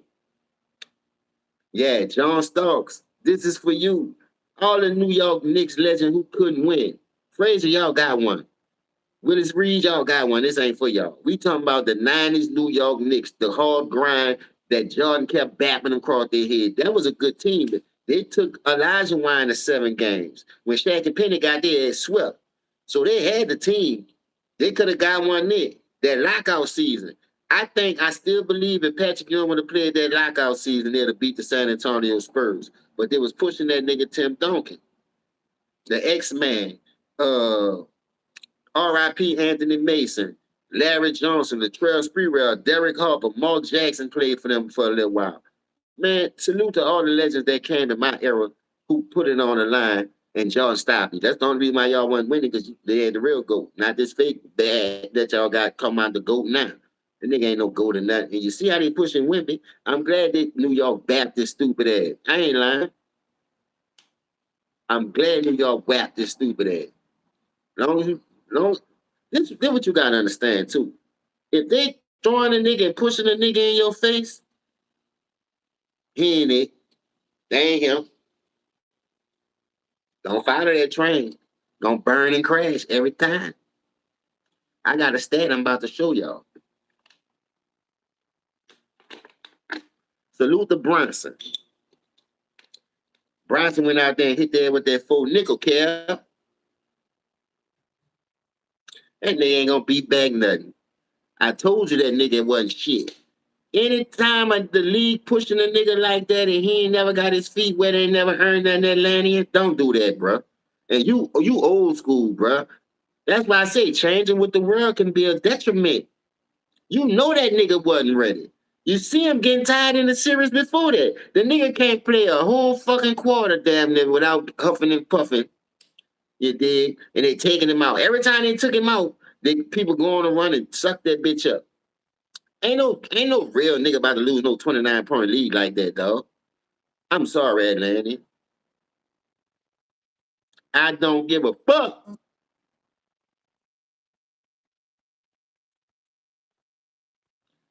I don't give a fuck.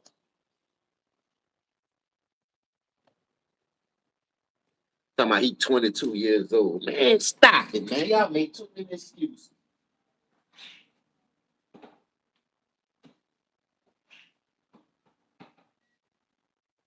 Y'all make too many excuses, man.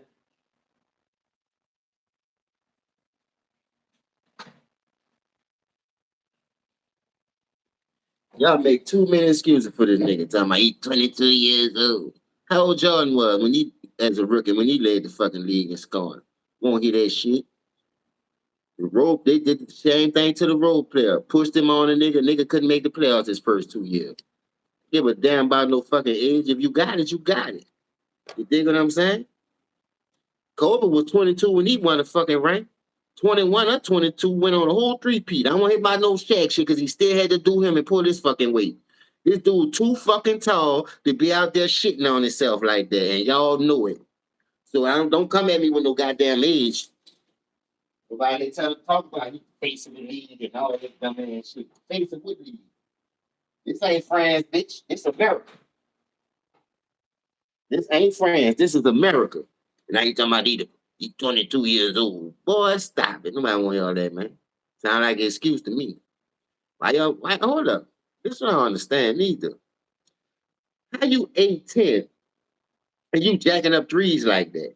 They ain't got no fours and no fives anyway. You should always have your ass close to the basket. You think you Wimby Curry, huh? Or you think you James Wimby, huh? I almost know the nigga first name. They be saying his last name. What his first name is? Somebody let me know what his first name is.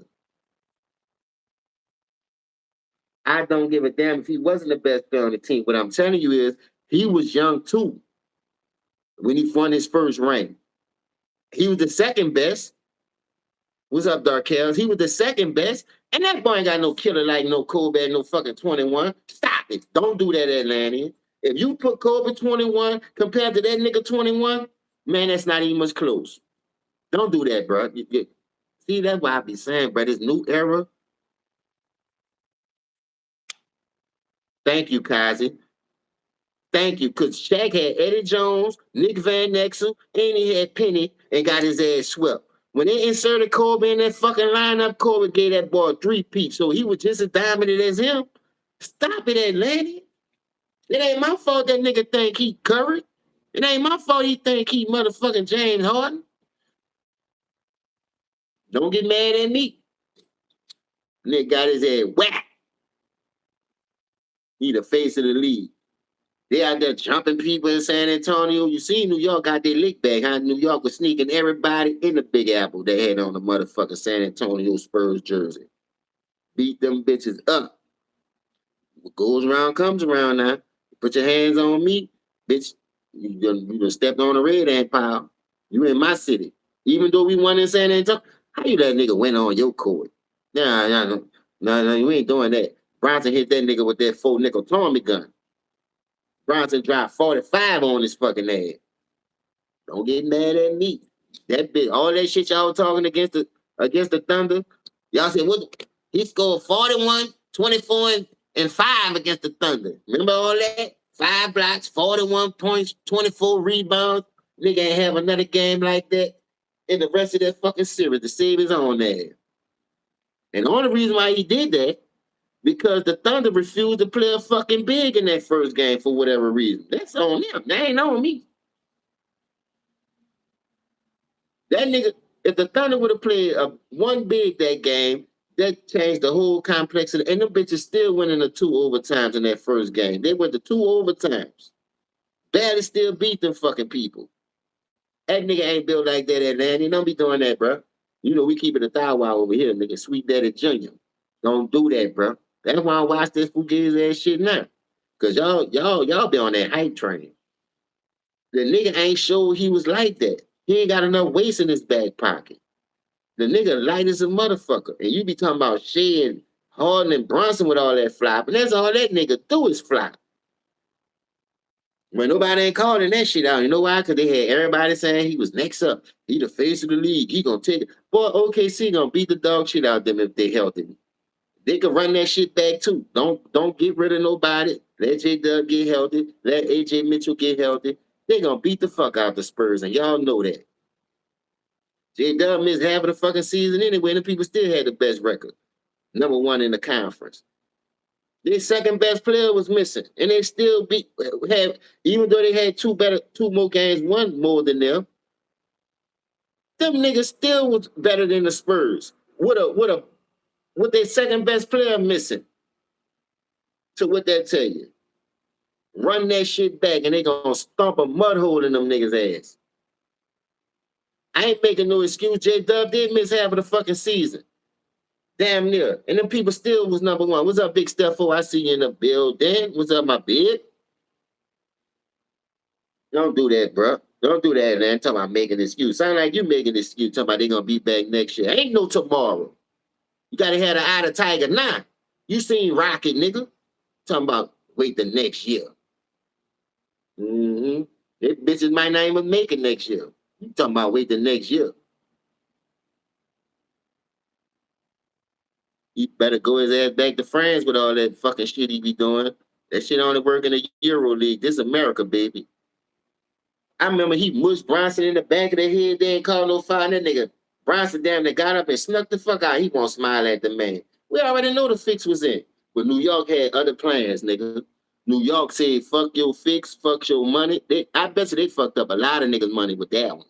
Because y'all just swear to God, them people gonna dog walk New York. But what I told y'all, experience. They got championship experience over there. Y'all see I'm bringing the real back in the old school. I ain't fucking with that new school shit. I showed y'all I'm wearing all retros. I've been doing it. I ain't getting no Kyrie, no Giannis's, no James Harden. I sure ain't getting them steel toes from the role player. I ain't wearing none of these new niggas shit out here. Fuck this era. We done with this era. Just like y'all talking about y'all were done with the 90s. Bitch, we been done with y'all. Y'all let niggas Chiefs still have losing records? Oh yeah, let me pull that shit up. Look at the face of y'all league. Look at the face of the league in this era. You know, I stay with the facts. You know what I'm saying? Facts on top of facts. Facts on top of facts. This whole era trash, man. James Harden ain't came and sniff the finals. Nigga trash too. Shit, what? Then you come to Houston and go to jail for having a gun. Bitch, you ain't legal by night. How the fuck they bring you to jail for a gun? You ain't about to ride on nothing. You ain't about to pop nothing. Now you called your stupid ass. Look at this shit here. I'm gonna show you this first. This y'all era right here. You can't beat him, John. Draymond Green looked like he had a swingers party. Weber was the leader of his team, and they already know Weber got robbed in 2020 and 2002. Look at this sweaty neck, sweaty forehead, that nigga. Look at him. That's your ops, though. This your competition. And look at him. Brian said, look at your stupid ass. His mouth all open and shit. Brian like, yeah, I got this bitch. We about to win 2016. I done infiltrated. I done infiltrated this nigga. Look at this. Look at him. One play for Golden State, one play for Cleveland. One play for the Lakers, one play for Golden State. And look at this nigga here. What kind of ball or haul they at? Both them shirt off like they on Saturday Night Fever, disco balling and shit. Look at this shit, man. That's your ops, though. That's your competition. Bitch, I ain't trying to be dancing with you. I'm trying to win. I'm trying to beat you. You know what Steph be thinking. They be at the fucking Diddy parties, though. You could tell. Look at him. Mouth open. That nigga mouth wide open. Look at Draymond mouth. Look at that nigga mouth. Close your fucking mouth for a fly going in, like my grandpa used to tell me. Every time he used to catch me with my mouth open. Well, close your mouth for a fly going in. He out there happy to be with the role player. Bitch, that's your competition, though. Y'all want me to be watching this shit? Boy, I ain't watching this shit. I ain't watching it at all. And I mean that shit, dog. Check this shit out, though. Y'all done with our era, huh? Y'all done with the 90s, huh? Look at this shit. Look at the two niggas out the 90s. 6-0, 24-11, 5-2, 23-14. And look at the two niggas from y'all era. Look at them. 1-4-6, 1-22-33. Steph barely got it. If KD wasn't there to help him sweep LeBron for 8 of those 2 series, that nigga got 8 wins. Look what his record would be. He'll have a fucking losing record too in the fucking finals without KD. So stop playing with me, man. I'm bringing the facts. 8 of those games came with KD, nigga. These 2 niggas, yeah, built like that. They built like that, for real, for real.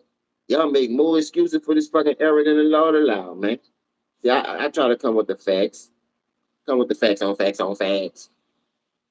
And I told y'all, look, they be talking about the role player, what he doing at 40 and all that, and 40 and 50. Look at Jordan at 39 and 40. More points, more rebounds, more blocks, more steals. Only thing he don't have is assists because he ball down. But one got his head down, one got his hand on his hip like, nigga, y'all serious? I'm out here at 40 busting y'all ass. And look at this nigga, always got that quitter. Looking like a quitter. Quitter like a motherfucker. One hit a quitter head that nigga. Nigga phony like a motherfucker. He 37-38. Jordan 39-40. What we doing, man? So what the fuck are we doing? And this in the Wizards uniform. This ain't with the Jordan Bulls. This ain't him in his prime. Y'all keep talking about, look what he doing at 41. Look what he doing at 40. Like Jordan wasn't doing that shit too. Man, y'all niggas clowns, man. Y'all niggas hoes and clowns. Bitch ass era y'all be bragging on. Like them niggas built like that. Let me go to my boy NBA Facts Research. Salute the Jim. Jim be cooking this nigga. All the line they be doing. Jim be cooking the fuck out this nigga, man. Let me see where it's at. I was already watching it, but I done watched like 3-4 videos. Hold up. I know where to go at. Let me go to my likes right quick. Here we go. I got a video for y'all. A connection you can count on. From just about Let's check out this video, y'all. Xfinity Mobile. Cut your mobile bill in half. Plus, Let's try see how much help he has. Xfinity. Imagine that. For the acute treatment of migraine with or Check without him out. aura This in is so adults, short and put. Nurtec ODT can provide relief in 2 hours, which can last up to That's 2 why days. he the only one to pay. Yeah. Don't take it allergic to Nurtec ODT. Let's see what Jim got to say about this goal. Old school NBA fans, Stuff Research NBA Facts, got a video for you. As always, thanks to anybody watches my videos, subscribe to my channel. I really appreciate it. Subscribe to the channel. Nothing but knowledge. The first one comes from not the one they read on It's Chaos. He says, MJ literally took a bottom-tier franchise to contenders to a dynasty. LeBron, in comparison, didn't have that kind of challenge. If anything, he made winning rings more difficult. The media decided a long time ago that they were going to give LeBron James a pass for the decision, for going to Miami. At the time, he took all kinds of flack for it. But as years went on, they gave him a pass for it. They treat him just like it was any other player with any other team. But these were y'all not smash that light for your boy circumstances. Players aren't even doing this now. They're not joining other stars. Now, even though LeBron somehow got an upgrade with Luka Doncic, it wasn't Luka who wanted the trade. Apparently, he was surprised it happened. He wanted to be a Maverick, yada, yada. But what Michael Jordan was able to do with that franchise, put them on the map. Now, everybody makes the big deal about Scottie Pippen. Pippen was a bit of a difference maker, but it was not Pippen alone. It was also Horace Grant.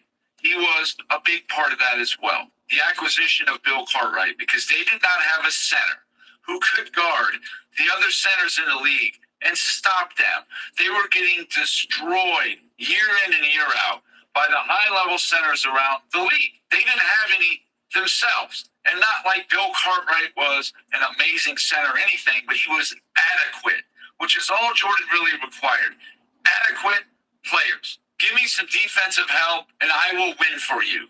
Aegis Chaos, thank you for the comment. The other one comes from Zampa86. He says, comparing the Bulls and the Cavs here is extremely fair because both franchises had all their finals trips with their franchise players.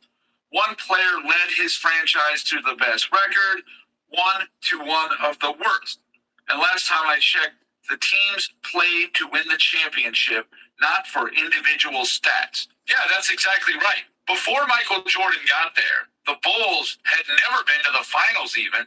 They had a couple pretty good seasons in the 70s. They won like 57 games, 52 games. Jerry Sloan, Norm Van Leer, and Bob Love. You know, pretty good team. But not until Michael Jordan arrived was the team able to do anything. And then once he got just a little bit of help, turned it into a dynasty. And LeBron James had a player, Larry Hughes, who was very similar to Scottie Pippen, offensive and defensive.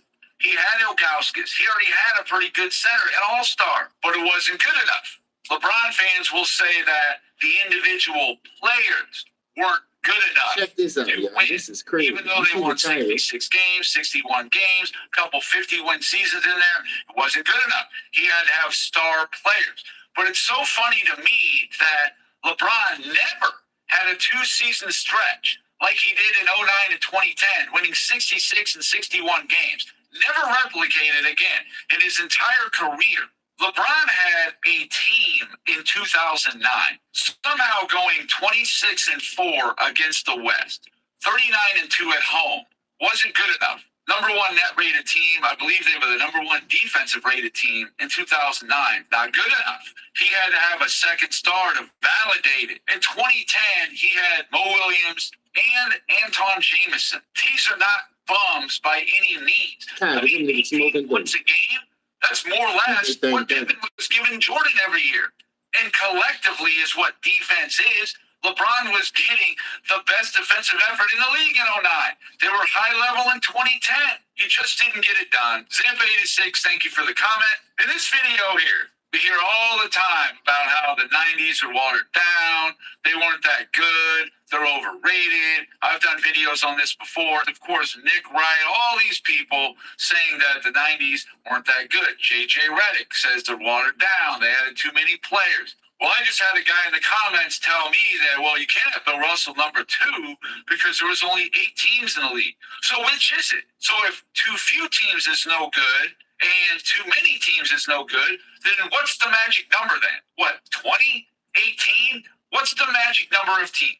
If 23, 25, 27, and 29 teams is not the right number, because that's how many there was when Jordan played in his career. 8 teams is too few. What Bill Russell played for, at least in the beginning of his career. Then it became 9. Then it was 12 by the time he retired. What's the magic number then? I'm very confused. Because at the same time, in 1969, the NBA had expanded. There was also a whole other league, the ABA, that was starting to poach players from the NBA as well. So I am very confused. The only era then that makes sense would be the 80s then. But even they had an expansion team. I believe the 90s runner-up, the finals losers, were the best of any decade since the 90s. I think they were better than the 50s, the 60s. You heard what he said? He said the finals losers was better than any era. And we talking about losers now. When he break this shit down, y'all, you gonna understand why I'm doing this video too. Because there's a lot of stuff. There's a lot of stuff that people don't understand. It's hard to get there and win. So since y'all like to praise losing with this fucking role player, that's why I'm glad he did this video. But check him out. He dropping some fucking gems on this. The 70s, not the 80s, only because you had those 3 teams that had half the talent in the league. If the Lakers won the championship, then Philly lost, or Boston lost, or the Lakers lost, or Detroit lost. The whole decade. These were all stacked rosters. But if the 90s are so watered down, then explain how they got the best finals losers of any decade since the 90s. Let's start out with the 2000s. I thought these teams were not good teams at all, losing in the finals. A team that typically would have got beat in the semifinals. Right there. In the 2000 Indiana Pacers. Definitely a paler version of the team 2 years ago in 98 that got beat in the conference finals. Reggie Miller was older. Chris Mullin was older. No Antonio Davis anymore. They were 56 and 26. They were 13 and 10 in the playoffs. A total record of 69 and 36. They were the 6th net rated team. They were the number 1 offensive team, but only 13th defensive. Rick Smits was older. 0-1 Philly. Allen Iverson won the MVP, a 56-win team. They were 12 and 11 in the playoffs, just over 500 against a pretty weak conference. Now, yeah, they were 1 and 4 in the finals, which is going to drag that down. They had a 68 and 37 total record. The 4th net rated team, 13th offense, and 5th rated defensive team. I mean, you tell me. 0-2 New Jersey, a 52-win team. They were 11 and 9 in the playoffs. They were the 5th net rated team, 17th offense. They were the number 1 rated defense, in large part because they were playing in a bad conference and played those teams more than they did the West. So that's probably going to elevate your numbers. But even still, in a bad conference, they were only a 52-win team. 0-3 New Jersey, a 49-win team, making the finals, 14 and 6 in the playoffs, 4th net, 18th offense, number 1 defense again. The 0-4 Lakers. Now, they were a legit team, no doubt about it. 56 wins in a tougher conference, 13 and 9 in the playoffs, 7th net, 6th offense, 8th defense. And this is right around the time where the injuries started to happen a lot. 0-5 Detroit, 54 and 28. Good team, defending champs. 6th net, 17th offense, 3rd defense. 0-6 Dallas. They were a 60-win team. 14 and 9 in the playoffs. The 3rd net rated team. The number 1 offense. They were 11th defensive. They upset San Antonio that year. 0-7 Cleveland. A 50-win team. 7th net, 18th offense, no defense. Good defensive team. And I thought they should have gave San Antonio a better series. I thought. Look, the reason why I'm about to pause it right quick, because check this out. Look at this. Look at the 08 Lakers and the 09 Orlando Magic. Orlando Magic finished 59 and 23, 2 games better than the Lakers the year before that. I mean, the year after the Lakers. The Lakers went 57 and 25 with a 14 and 7. Orlando was 13 and 11. Guess where Kobe from? The 90s. Let's keep cooking. The NBA as a whole was not very strong at all. Dallas was definitely a good team. Phoenix was a good team. And San Antonio was a good team. But that was it. There was like 3 good teams in the whole league. '08 Lakers won 57 games. They were third net, third offense, fifth defense. '09 Orlando won 59 games. They were the 4th net rated team, 11th offense, and the number 1 rated defense, anchored by Dwight Howard. So for the decade as a whole, 2000 to 2009, the average team won 55 games for the finals. They were 13.1, 8.9 average playoff record. So we'll just call it 13-9. They were about the 5th net rated, 10.5 offense, and just over the 5th rated defense. So for me, this group as a whole was definitely weaker than the 90s. The 2010s. 2010 Boston, they were only a 50-win team, but they upset Cleveland. Couldn't get it done. They had a 2-1 lead, handed Boston their worst franchise loss. In 2010, the role player won 10 more games. What, they were 61 or 60-something wins? They won 60 wins that year, 09 and 010. They won 60 and 66 wins. And you couldn't beat Boston at 50 and 32? Man, stop it. Kobe cremated them bitches. He ain't run. He lost in 08. He beat the team you couldn't beat in Orlando. And then he come back and got his revenge back off Boston. What are we talking about, man? See, the truth hurt, man. I'm glad Jim out here. Welcome to the real field, Jim. At home in a playoff game. Ever. And they proceeded to lose 3 in a row. They were the 9th rated team, 15th offense, and 5th rated defense. They did push the Lakers 7, though. Give them credit. They played well in the playoffs when it mattered. 2011 Miami. They were the number 1 net rated team. They won 58 games, 14-7 in the playoffs. They got number 1 net, number 3 offense, and number 5 defense. How was that team losing? You saw it yourself. 2012 OKC, 47-19. They upset San Antonio, the 3rd net rated team, number 2 offense, 11th rated defense. 2013 San Antonio, a 58-win team. They were 15-6 in the playoffs, which is pretty good. 4th net, 7th offense, and 3rd defense. Pretty good team there. 2014 Miami, 54-28. They were 13-7 in the playoffs. Number 4 net, 5th offense, 11th defense. 2015 Cleveland, they were only a 53-win team because this is when the injuries and the load management and all that happened. By the time they got to the finals, Kyrie Irving only played, 2 games? Kevin Love didn't play at all. Of course, they didn't need Kevin Love. And remember, the year he talking about right there, remember the role player took the 2 weeks off and went to Miami to get juiced up and come back jumping out the gym and still got his ass hawked down. He was up 2-1 against a baby team. 2015, that's Golden State first year. You done been to the finals 4 years before you went back to Cleveland. And you couldn't beat the baby Golden State Warriors. You was up 2-1.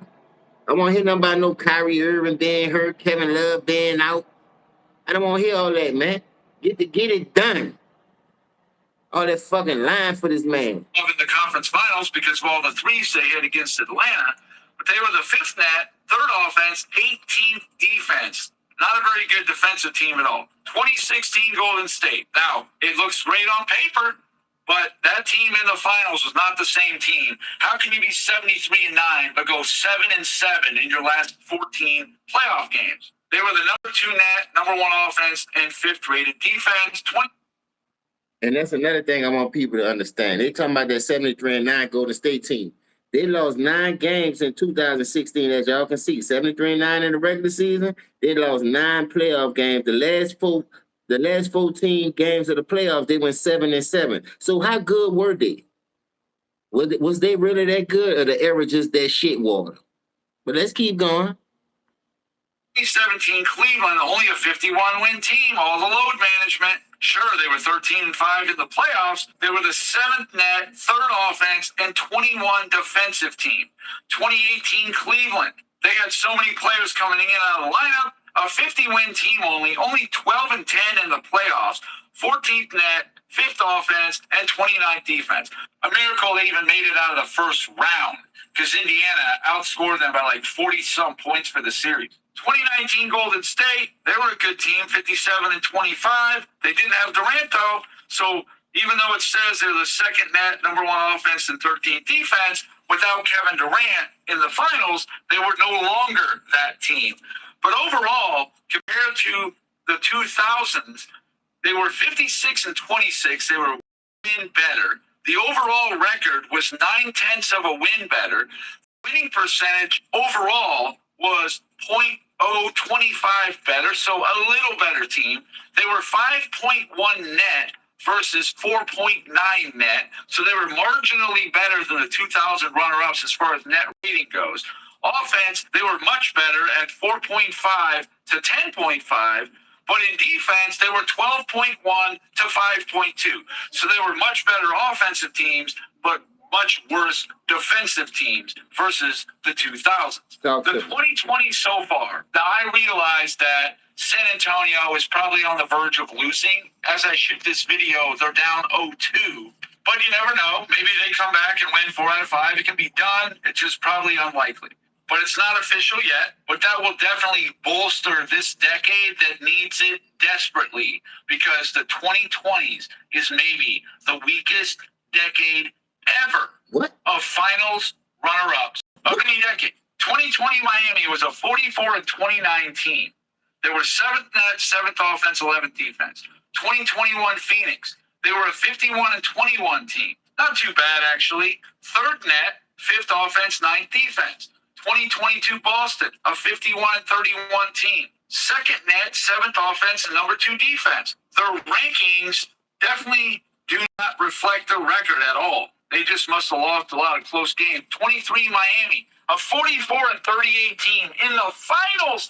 What a joke. 21 net, 25 offense, and 9th defense. 24 Dallas, a 50-win team. 14th net, 10th offense, 18th defense. 25 Indiana, another 50-win team. 12th net, 9th offense, and 13th defense. Now, I think Phoenix was 51-21. They were on pace to win like 57 games, I think it was. So that was the only team that had a legitimate record. But all the rest of the teams are 51 wins or less. That is crazy. I did factor in 2020 Miami and 2020 Phoenix's on pace to record. But overall, they were 51-31. They had a 612 overall winning percentage, including the playoffs. Their net rating was 9.8.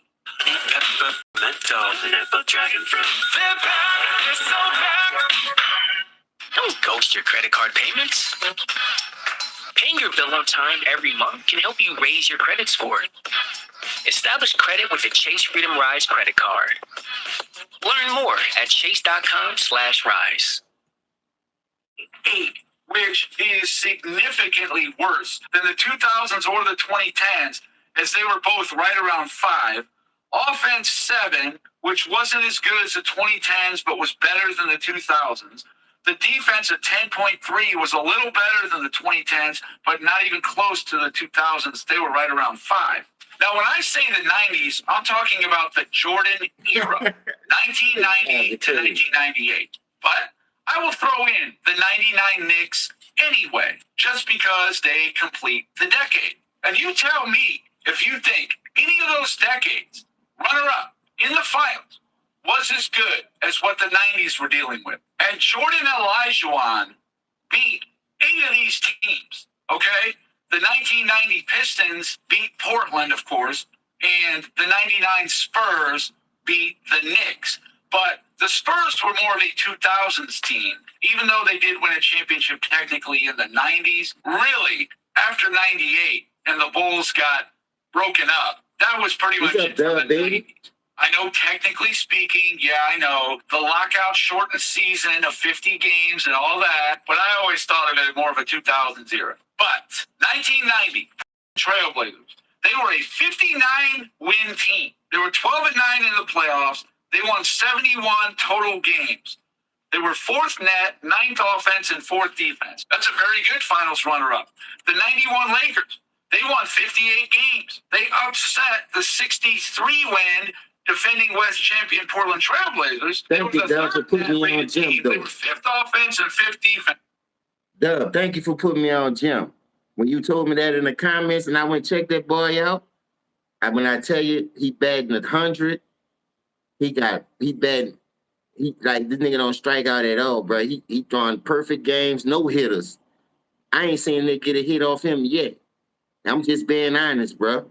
I call a spade, bro. This is crazy. What's up, John?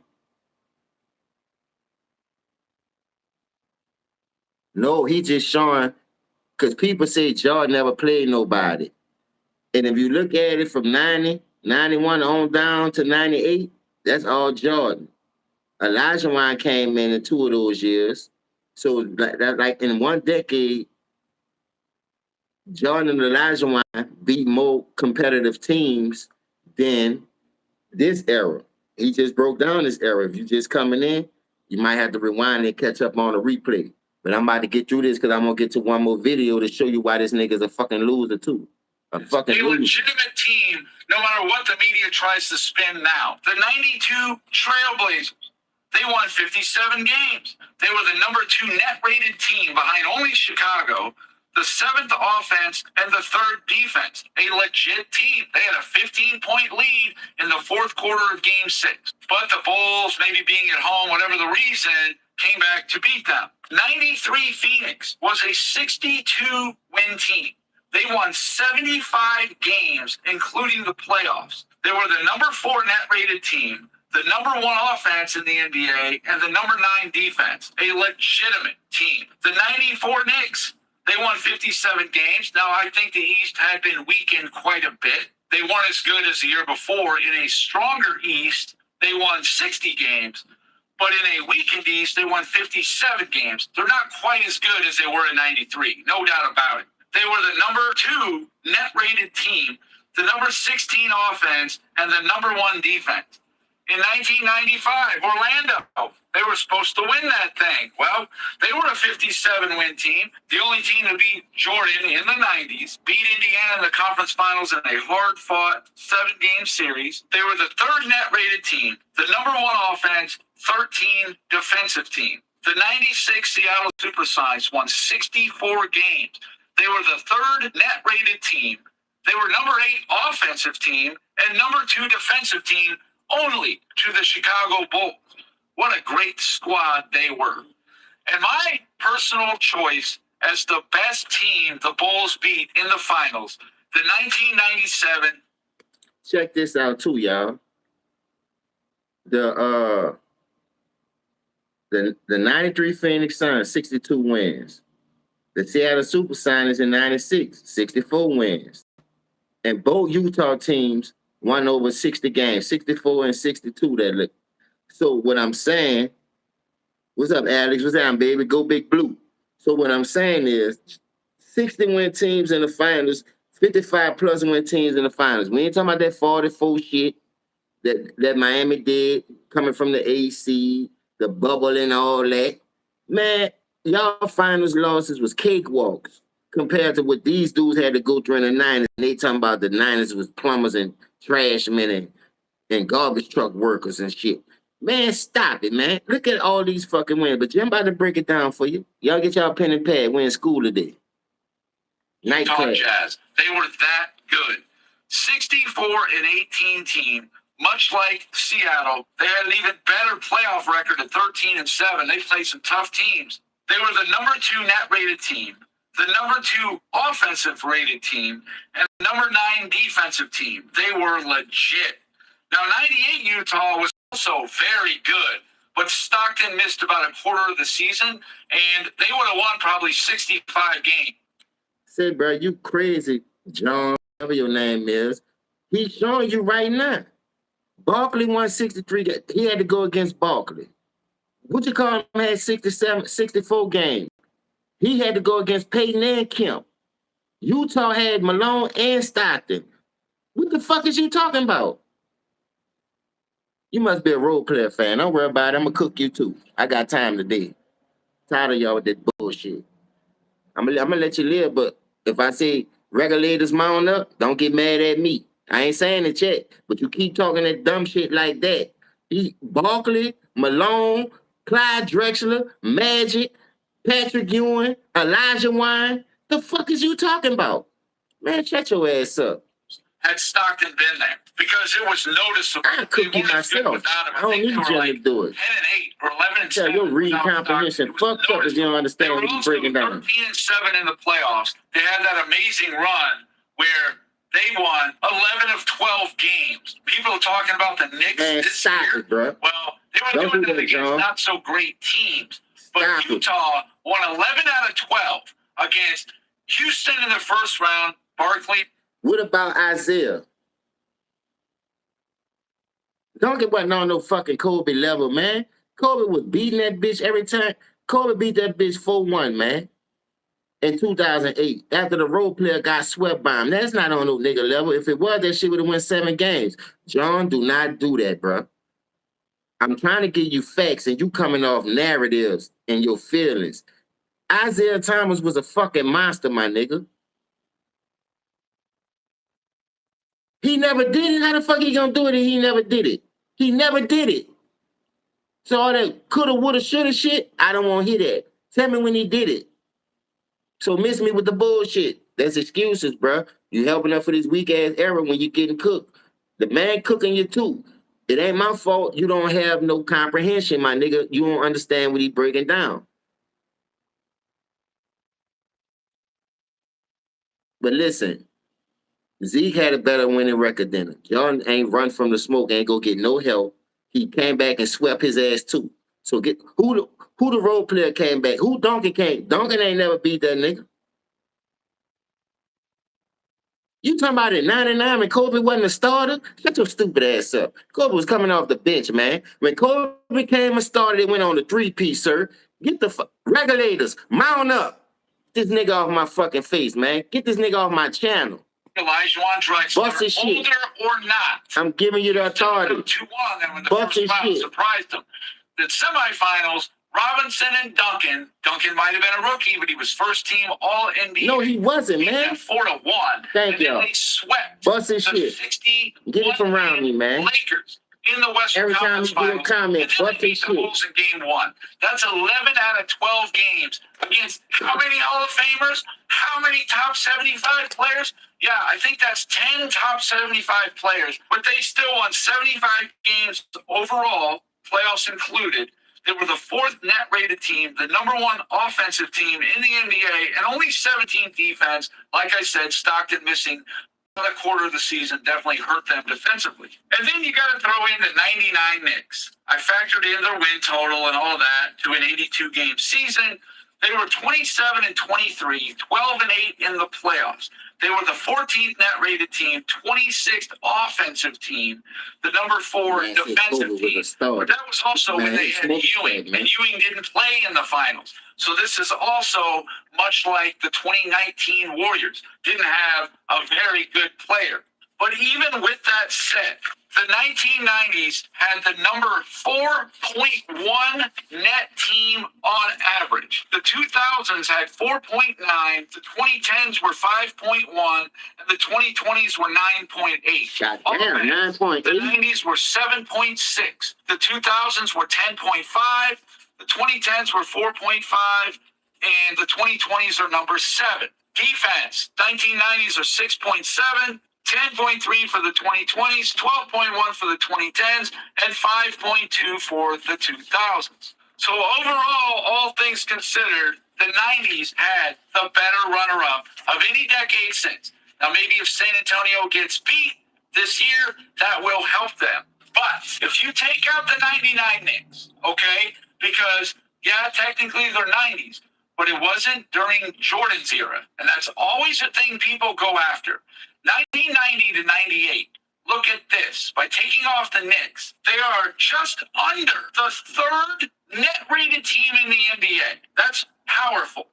They were 5.5 offensive-rated team and the 7th-rated defense in the NBA.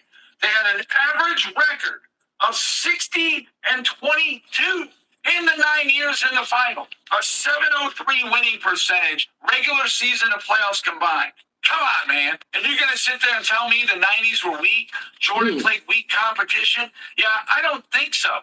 And who are the other people that got beat in that stretch? Portland was a 59-win team. New York was a 57-win team, and Orlando was a 57-win team. The Bulls beat at least 57-win teams, if not 64-win teams. Just another stupid narrative that always drove me crazy. Whoever you think is the greatest player, fine. John, I don't mean to do it to you, bro, but you talk crazy. When Kobe became a starter, dog, them bitches went on a three-peat, my nigga. You got to be under 30 if you don't know that. But that's neither here nor there. I just don't like bullshit when I'm trying to be serious. It's cool to troll and all that. But when you go to trolling, you get your shit cracked over here. But we don't do all that trolling. I'm just letting you know, my brother. We don't do that trolling. I think this the one right here.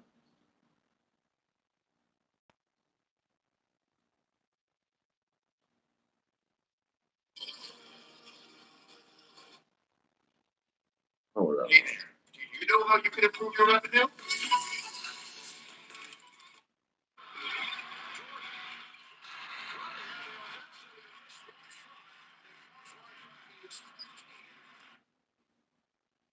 Four out of 6 and 7.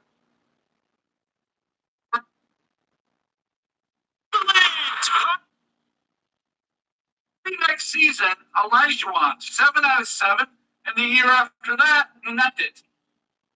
In 4 out of 5. I'm trying to find this stat right quick. Hold up, y'all. And won in 2011. In the final. I just seen that video today, bro. Did somebody lead either team? Oh, here you go, right here. More playoff games than any. I think this is.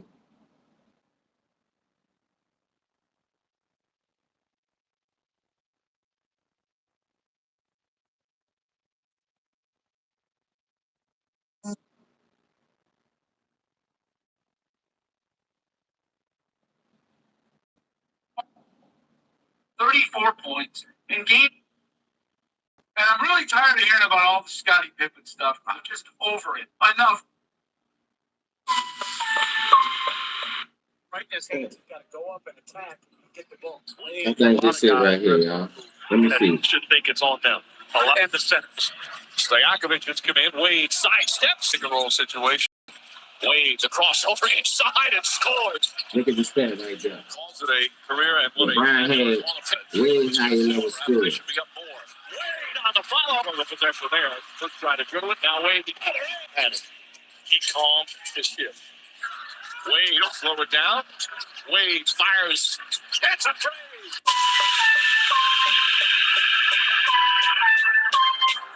Old school NBA fans, self-research NBA facts. Got a video for you as always. Thanks to anybody who watches. The reason why I'm doing this breakdown, because people always say, John needed Pippen. John needed Pippen.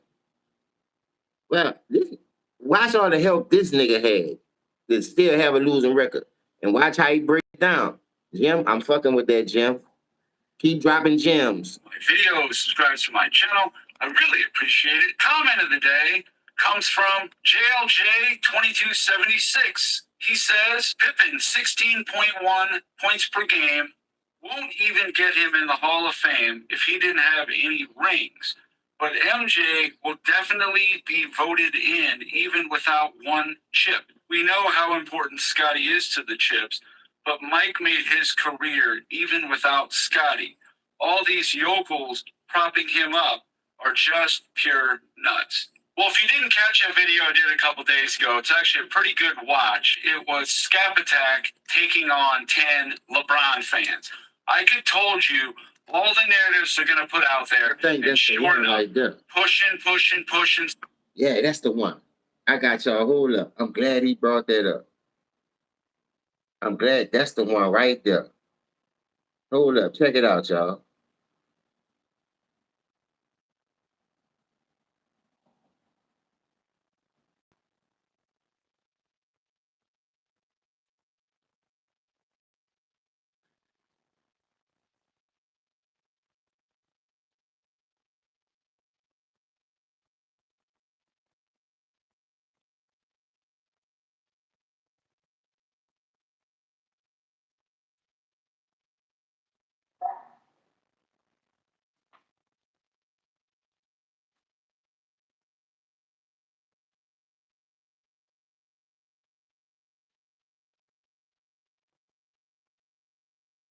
I'm coming right now, dog. That's the video. Since he just said, I think I showed the one I was just. Come on, man.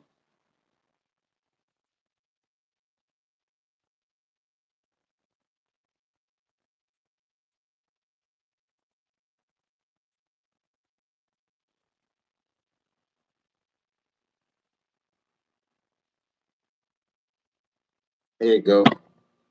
Say hello to zero. See exactly where your business stands with no guesswork. Get instant, accurate reports so you can make smarter decisions. It's powerful enough for your accountant, simple enough for you. Try zero today. Oh, Saturday. Today, HR against marketing at the office tournament. So time to get your... For the people that don't know what's about to go down, I had did this on my own channel and recap that because I ain't no scap sat down with them slow skits like that. I don't have enough patience. That's why I say y'all work with me. When I did it on my channel, you know, I was just rebutting. I just jumped in because Scab, he was always deferring. Yeah, you got me. You got man. Ain't no got when it come to this nigga. But watch what Jim do these bars. He gonna take certain ones that he felt like Scap wasn't doing his job on, or wasn't bringing enough facts. So I was sitting in this bitch today, just clearing my mind, thinking what I'm gonna do, right? For as video wise, because you know I like to be on this bitch about 2 hours, maybe 3. You dig? What's up, Texas T? Just chilling, man. I gotta hook up with you, man. You say you out here, man. We put the link up a long time ago. But I'm gonna put my email in this thing right here. Just hit me up on my email, bro. I don't want you to put your shit on that public. Cause you know how these niggas get. These niggas worse than females today. So we gonna link up, dog, for real, for real. But I'm about to cook this fucking role player right quick. And salute to the Knickerbockers one more time. Old school NBA fans, self-research NBA facts, got another video for you. As always, thanks to anybody who watches my videos, subscribes to my channel. Really appreciate it. Want to give a special thanks to G, the Great One. Thanks a lot, my man, for all you support of this channel. It's the inside right here. Appreciate it. Comment of the day comes from Dirty Face Capone 7622. He says, I always said the Bulls drafted Andre Iguodala, Pippen, and Serge Ibaka, Horace Grant, and expected MJ to compete against dynasty-level teams like the Bad Boy Pistons and Birds Celtics, teams that had 4+ Hall of Famers and multiple All-Stars. I actually think the first three-peat, the Bulls overachieved. Well, I would say actually that Pippen was better than Iguodala, but not by a huge margin by any means. And I think Serge Ibaka was better than Horace Grant. Again, not by a huge margin. But I get what you're saying. It's not like he ever had, like Kevin McHale, like a number 2 that Larry Bird had. Jordan just never had this. Or imagine that Michael Jordan had Joe Dumars, Adrian Dantley, and Dennis Rodman on his team. Wouldn't that have been something? But I really don't think the young fans realize what Michael Jordan was dealing with back in the 80s. They just don't get it. All they see is he lost, he was under 500. That's all they see. They don't know anything about the scheduling and how he had to play these teams 6 times each, these superior teams. The front lines of these teams would gut Chicago. They had no answer for players like Terry Cummings. They had no answer at all for that. They had no answer for Adrian Dantley. Even teams like Washington and New Jersey. These were good teams. And the Cleveland Cavaliers were actually set up to be the team of the 90s, at least in the East, because they had Mark Price, Ron Harper, Larry Nance, and Brad Daugherty. That was a better core than what the Bulls had. But because of injuries and trades and all that sort of thing, they just never materialized. But somehow, all these years later, everybody thinks that Pippen is some top 20 all-time player. It is laughable to me. The reason why they're saying this is obvious. They need to make Pippen a top 20 player to make sense of what Jordan did. There is no way at any point in Pippen's career that he was better than peak Dwayne Wade or peak Anthony Davis. There's just no way. Scottie Pippen was never a top 5 player in the league, even in 1994. I don't care that he finished 3rd for MVP. I don't care. They were in the weekend conference. And Pippen might have been having a career year, but he was not better above David Robinson, Karl Malone, Charles Barkley, Hakeem Olajuwon, or Shaquille O'Neal. In 1994? Yeah, I don't think so. Dirty Face Capone, thank you for the comment. In this video here, I saw that Scap Attack versus 10 LeBron fans. Scap Attack was representing Michael Jordan, and he was going up against 10 LeBron fans. And as you would think, they hit all the narratives that are out there. I thought Scap Attack overall did a pretty good job, but there were some things where he either agreed with them, nodded his head, and I'm like, where's the pushback? Either he didn't know, or he just didn't push back hard enough. He let it hang out there as if it was true. So here's the first little snippet right here. I'll come back and respond one by one. What did LeBron have in 2018 when he dragged that team? Or talk like, I mean, yeah, they got swept. Jeff Green. They made it. Dude, Jordan never faced a team. We'll get to this later. Jordan never faced a team anywhere near as good as the 2018 Warriors or any of those Warriors teams. This is the fallacy of you people. When I say you people, I mean LeBron jog sniffers and bootlickers. That's what I mean. You're bringing up a year where he didn't even win. You're bringing up a year he got swept in the finals. And you brought up the conference finals, and you didn't discredit Jordan for. You brought up the conference finals. But Look at these stat lines. You can take that. You can count it against him because he didn't win that year. Whatever. But what did Jordan do otherwise? 6 championships in the next 7 years. What did LeBron do after 2018?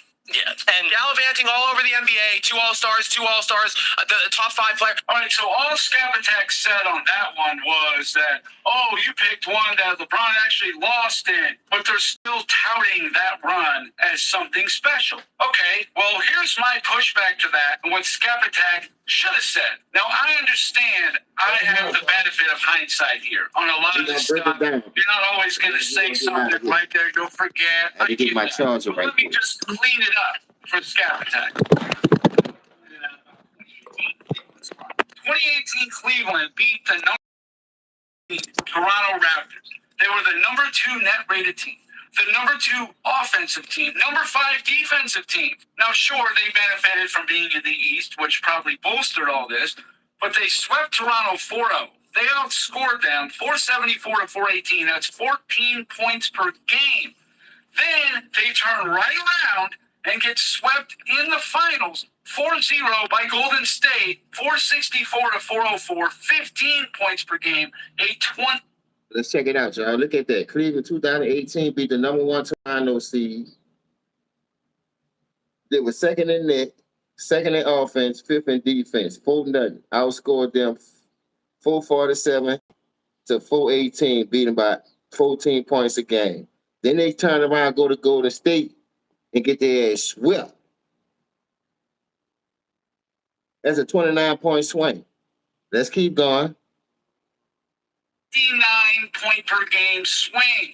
You're beating these guys in the Eastern Conference Finals, the 1 seed, by 14. Then you get beat by 15 a game. But I kind of think he should have pushed back on that one. All right, here's the next one. Yeah, you want to talk about the Bulls, the ultimate winning machine. Correct. That's because they went from 57 wins to 55 wins in 1994 or 93 when Jordan retired for the first time, or retired. Who knows what happened, right? They lost 2 less games. They lost in Game 7 to the Knicks in the second round. That team, and the Phantom call in Game 5, Bulls fans don't like talking about it. That team should have went to the Eastern Conference Finals without Michael Jordan. They had a top 20 player of all time, Scottie Pippen, top 3 MVP, top 3 defensive player of the year, first team All-NBA, first team All-Defense. That was the guy, the greatest coach. Okay. Tony, greatest 6th man of all time coming in. I wasn't talking about help. I wasn't talking about supporting cast. I am. But if you do, we certainly can. LeBron James failed 7 straight years in Cleveland. Couldn't get it done. Fine. I didn't even think I was at risk of shingles. I was wrong. That's a lot of meat on the bones, dog. Introducing Subway's new fresh value menu. 15 different protein pack choices, all for under $5. With fine. So this guy went on to the 94 Bull thing. I've already talked about that a million times, about how the Bulls improved their team dramatically. with Kukoc and Kerr and Longley and Pete Myers and Bill Wennington and all the players that left the East. Not going to get into it, but Skapatak did not mention that at all. He just shrugged it off as, hey, I'm not talking about more help. He conceded the point, essentially. No, there was pushback there. You let him get away with calling Pippen a top 20 all-time player? You let him get away with calling Kukoc the best sixth man ever? Look how they're elevating these guys. Tony Kukoc won one six-man award. With Jordan, he was averaging right around 13 points a game. Just for an example off the top of my head, go look up Jamal Crawford, who was getting like 8 points a game coming off the bench. Kukoc was never on that level. And he was also more or less a starter in 1998. But sure, the Bulls were a solid team in 1994, but they never bring up 1995. Why not? Of course, they brought up the Jordan gambling thing. That has nothing to do with basketball. All right, on to the next one. Why were the Bulls still a top 5 team in basketball when Michael Jordan left? Why did LeBron have to bring in two top 15 players on every team? No, they didn't. Yes, he did. Dwayne Wade. Why did Chris Bosh have 10 points in that game? Kyrie Irving, Kevin Love, He hasn't. Anthony Davis. Question. Anthony Davis. Yeah, they're great players. Have you watched the NBA? You need like 4 All-Stars to make the playoffs now. I mean, have you seen how good the NBA is right now? We'll get into the. That boy said you need 4 All-Stars to make the playoffs in today's game without playing defense. In fact, Kukoc was a damn cone. Ask Phil about that. But he said you need 4 All-Stars in today's game. No, y'all can't win, so y'all can't beat them, so you join them. That's cheating the game. Y'all don't play defense to be doing all that stacking of the deck like y'all be doing. But let's keep going. I like Jim. I ain't gonna lie. Jim be cooking it. Dwayne Wade before was a better player than Scottie Pippen. Before he was. That word carries a lot of You weight. are talking about Scottie Pippen when Jordan's not in the league. So I'm talking about Dwayne Wade before he joined with LeBron James. But Scottie Pippen you can't mix up the timelines. things Scottie Pippen did was when Jordan was playing baseball. Yeah, when he was striking out more than getting hits. That would have shaved. Fine baseball. People act like he batted 190. You got What is he like? My cousin did better than that. You got me. Jordan was not a great baseball player. So again, this guy's talking about Michael Jordan in baseball. What? He said, He's like, man, can't salute, my big guy. cousin could do that. Here's the facts about Michael Jordan on the Birmingham Barons. You hear that shit I'm not outside? defending him as a great baseball player. All-Stars to But let's make the get the facts playoffs. right. It's crazy. Michael Jordan, when he was on the Birmingham Barons, he hit 202, not 190. Okay? He was 4th on the team with 51 RBIs. He led the team in strikeouts with 114. Fine, but get the facts right. And the other piece of that I didn't like, talking about the Bulls were a top 5 team in the NBA, there's no evidence of that whatsoever. The 1994 Bulls were tied for the 6th best record with San Antonio. They were the 11th net rated team and 6th defensive team. They were not a top 5 team. There was no evidence of that. You guys want them to be a top 5 team because it makes your narrative sound better. To downplay Jordan, downgrade him. All right, here's the next one. Okay, first of all, Bill Russell, there were anywhere between 8 to 14 teams league-wide. He also played at the peak of that run. He had 6 to 8 other Hall of Famers on the court with him. Again, Jordan, not even a single All-Star till the 89-90 season. He came in the NBA in 84. Finally, Bill Russell It's all was good, anywhere man. between the It's cool. 3rd to 6th leading scorer on those teams. See, Jordan was, and yes, Bill Russell is arguably the greatest individual defender. Now, this was one that Skapatak went on about Bill Russell. You actually let this guy suck you into that? Well, let me correct you on a few things there, Skapatak. From 1957 to 1960, Boston had 5 Hall of Famers. They only had 1 first ballot, That's and that was including Bob Russell. Cousy. All the rest of them were years later. But that also includes Russell. So, yeah, he had 4 guys. You know, they were Frank Ramsey, Bill Sharman, Tom Heinsohn, and Bob Cousy for the first 4 seasons. Those are the Hall of Famers that played 20 minutes in the playoffs. That's you right, want to talk George. about Arnie Rison and Andy Phillip? Yeah, Hall of Famers from the 50s, made their bones in the 50s, but these guys were not playing meaningful minutes. And the last 2 championships Russell won in 68 and 69, there was only 3 Hall of Fame teammates on that team. One of them was last year's almost 36-year-old Sam Jones. One of them was prime John Havlicek. And then you had Bailey Howe. But only one of them made All-NBA, and that was John Havlicek. None of the other guys were all NBA level. All right, here's the next one. So this guy says LeBron was favored 3 times before the finals. That Michael Jordan was always favored. He's right about LeBron being favored only 3 times. 2011, 2013, and 2020. Somehow, 2012, they weren't favored, which is weird because I just didn't think that people actually thought OKC was going to take down Miami, maybe because they beat San Antonio, but whatever. But where he's wrong is the very first finals, the Bulls were not favored. Here's my proof. Just get it correct, people. It's all I ask. All right, let's roll the next one. Do you care answering team, and all he does is shoot. The entire team is functioning. Hey, everyone, get out of Michael Jordan's way so he can shoot 25 or 28 or 32 times. So what you're saying is he's not efficient. Yes, he's the volume. Okay. It was like he's just running it up. I don't understand what we're talking about here. All right, this guy says, oh, Jordan was the volume god. And all you did was say that, oh, you're saying he wasn't efficient? That basically, oh, everybody get out of the way because Jordan's scoring. You know how hard it would be for one guy to carry an offense? That's what you should have talked about. But how about the one finals where Jordan was only averaging about 20 field goal attempts per game? What happened in 1996? Well, let's see. In 6 games, Jordan took 123 shots. That's 20.5 per game. Not a ton. Pippen was taking 16 and a half. Not that much different. But look at the field goal percentages. Jordan is at 41.5, and he's being mugged, hounded the entire series.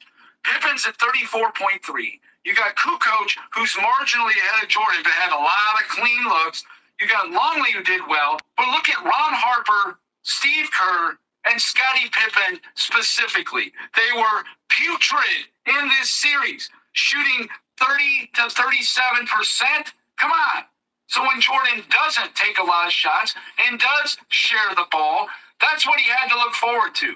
He had to do the heavy lifting, always. All right, next one. You want to talk about the Boston Celtics? LeBron James put a knife in the heart of the Boston Celtics dynasty on their last legs and made sure to send Kevin Garnett and Paul Pierce packing to Brooklyn.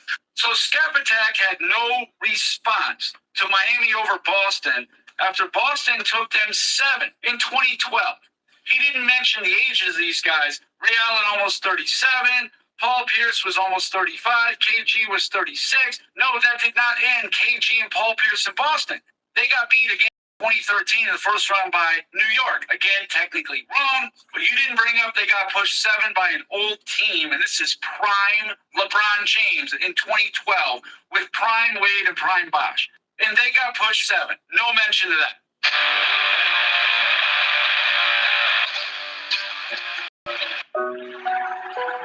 That's what I'm saying, Cassie. These role players playing something different, bro. I ain't gonna lie. Here's the next one. Curry beat him 3 times out of 4 in the finals. But when he lost, it was coming off of the greatest regular season, right? Oh, a unanimous MVP. Historic season. That story didn't end well because LeBron James had a different ending. Very simply, looking at Scam Attack didn't mention 2016 Golden State 7-7 in their last 14 playoff games. Clearly, not the same team as the 73-9 that everybody keeps talking about. They lost 9 games in the playoffs, 9 in the regular season. They had injuries, they had suspensions. I think you did touch on it a little bit, but you need to push that stuff harder. Make those guys back off that stuff. All right, next one. He never had to play the Kevin Durant Warriors. They were an NBA cheat code. You had a 73-win team, and then you added Kevin Durant. I mean, that team beats any team in NBA history. The 2018 playoffs, the second year they were together, that they ran LeBron off in 4 games, 4-0 sweep. What if I were to tell you that in the Western Conference Finals, we were talking off camera before the show started about what a loser James Harden is. What if I were to tell you that the Houston Rockets, led by James Harden, not only took them to 7, they were up 12 at halftime of Game 7. You're saying no team in NBA history could have ever beaten that team?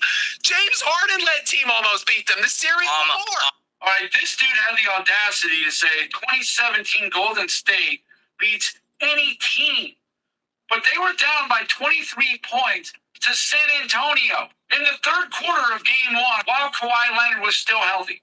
Now, we did mention 2018, but I would have pushed back on 2017. A very overrated team who didn't really beat anybody. They beat Cleveland in the finals, who had a real good chance of winning game 3, but LeBron choked it away. Kyrie Irving took a critical bad shot down the stretch. LeBron couldn't stop Durant, and then LeBron sealed it when he let Iguodala slap the ball out of his hands. And he also dribbled the ball for 20 seconds and threw a live hand grenade to Kyle Korver in the corner. Who I remember that play? I remember Kyle Korver missed that shot. 2017 Warriors are the most overrated team I've ever seen, and we can't prove any of it. Why do you think 2017 Warriors would even beat a team like the 1967 Philadelphia 76ers? Where's the evidence of that? That team was awesome. Forget about the 86 Celtics or the 96 Bulls. These people want them to be great because it makes LeBron look better. All right, here we go with this one here. Which era of scoring was better? That's the LeBron's one era right of here. scoring or Jordan's era of scoring? Well, it was way harder to score when Jordan. I didn't ask you that. I didn't ask you that. I didn't ask you it was harder to do. First of all, we just talked about how you couldn't double, you couldn't play zone. I'm not talking about that. I'm asking which era of scoring was better? Which era? The 60s. Say, bro, this dude say you couldn't double. When he started watching basketball, because ever since I've been watching basketball, they always had double team. Nigga, double your ass in a heartbeat. So what era he started watching basketball and talking about they didn't have double, you couldn't do this, you couldn't do that. Like he a professor or something. What the fuck is you talking about, son? These dudes here, bro. Whose era of scoring had better scorers? Which era are we talking about? 2004? LeBron and Jordan. Whose era had better scorers? Hang on. If I'm playing with crappy scorers, and you're not. He wasn't running around with a Kevin Durant, with a Steph Curry, with a James Harden, like people who are good at putting the ball in the hoop. Michael Jordan is an exceptional scorer. I'm not saying he's not. But to act like just because Michael Jordan led the league in scoring 10 times or whatever it was, 10 times, bro. LeBron did it once. When you're talking about an era that has some of the best scorers, that's fine. Versus one He's an time exceptional scorer. in 23 years. How many? If Michael Jordan played basketball in LeBron's era. Oh my goodness! Michael Jordan have led the league every year. Every year. How do you figure? How do I figure? He averaged like 40 points per game. He averaged 40 points per game. Kobe and Jordan would easy 40 per game. Kobe didn't average 40 per game, and he played in LeBron's era. No, he didn't play in this today era. He played back when the era was still different. How many points will LeBron average if he played in the 90s? When you didn't have to double. Well, You didn't play zone. I don't know. There was a lot just harder one-on-one the whole time. The paint was all 6'9", 260. He can't shoot. The paint's all Jordan. Jordan's a better shooter at every level. He's not. He is. He's a better mid-range shooter. I will give you that. LeBron James is not a good mid-range shooter, but he's a better He's not good anywhere. Other than He's good everywhere. He's the most all-around basketball player you've ever seen in your lifetime. But he's not. Jordan's much better in the mid-range. Much better. Yeah, this one was so easy. Now, I didn't expect Skapatak to have the numbers in front of him, but I do. The first thing that this guy's wrong about saying that you couldn't double in the 90s, who said that? That's a terrible, incorrect narrative. There wasn't zone per se, but you could totally double in the 90s. What are you talking about? All you had to do was look like you were committed to a man. You could double, triple, whatever. You just weren't allowed to be in no man's land for more than like 3 seconds. But this guy had the nerve to say Michael Jordan didn't play with any great scores. It was easy to be the scoring champion. Okay, well, I got it right here. Michael Jordan from 1985 to 1998. Watch this checkmate, y'all. This shit, that shit is going. These the young Snyder looking better picking boogie ego nigga. You can tell they ain't got basketball. Those 13 seasons, how many 25-point per game scores were there?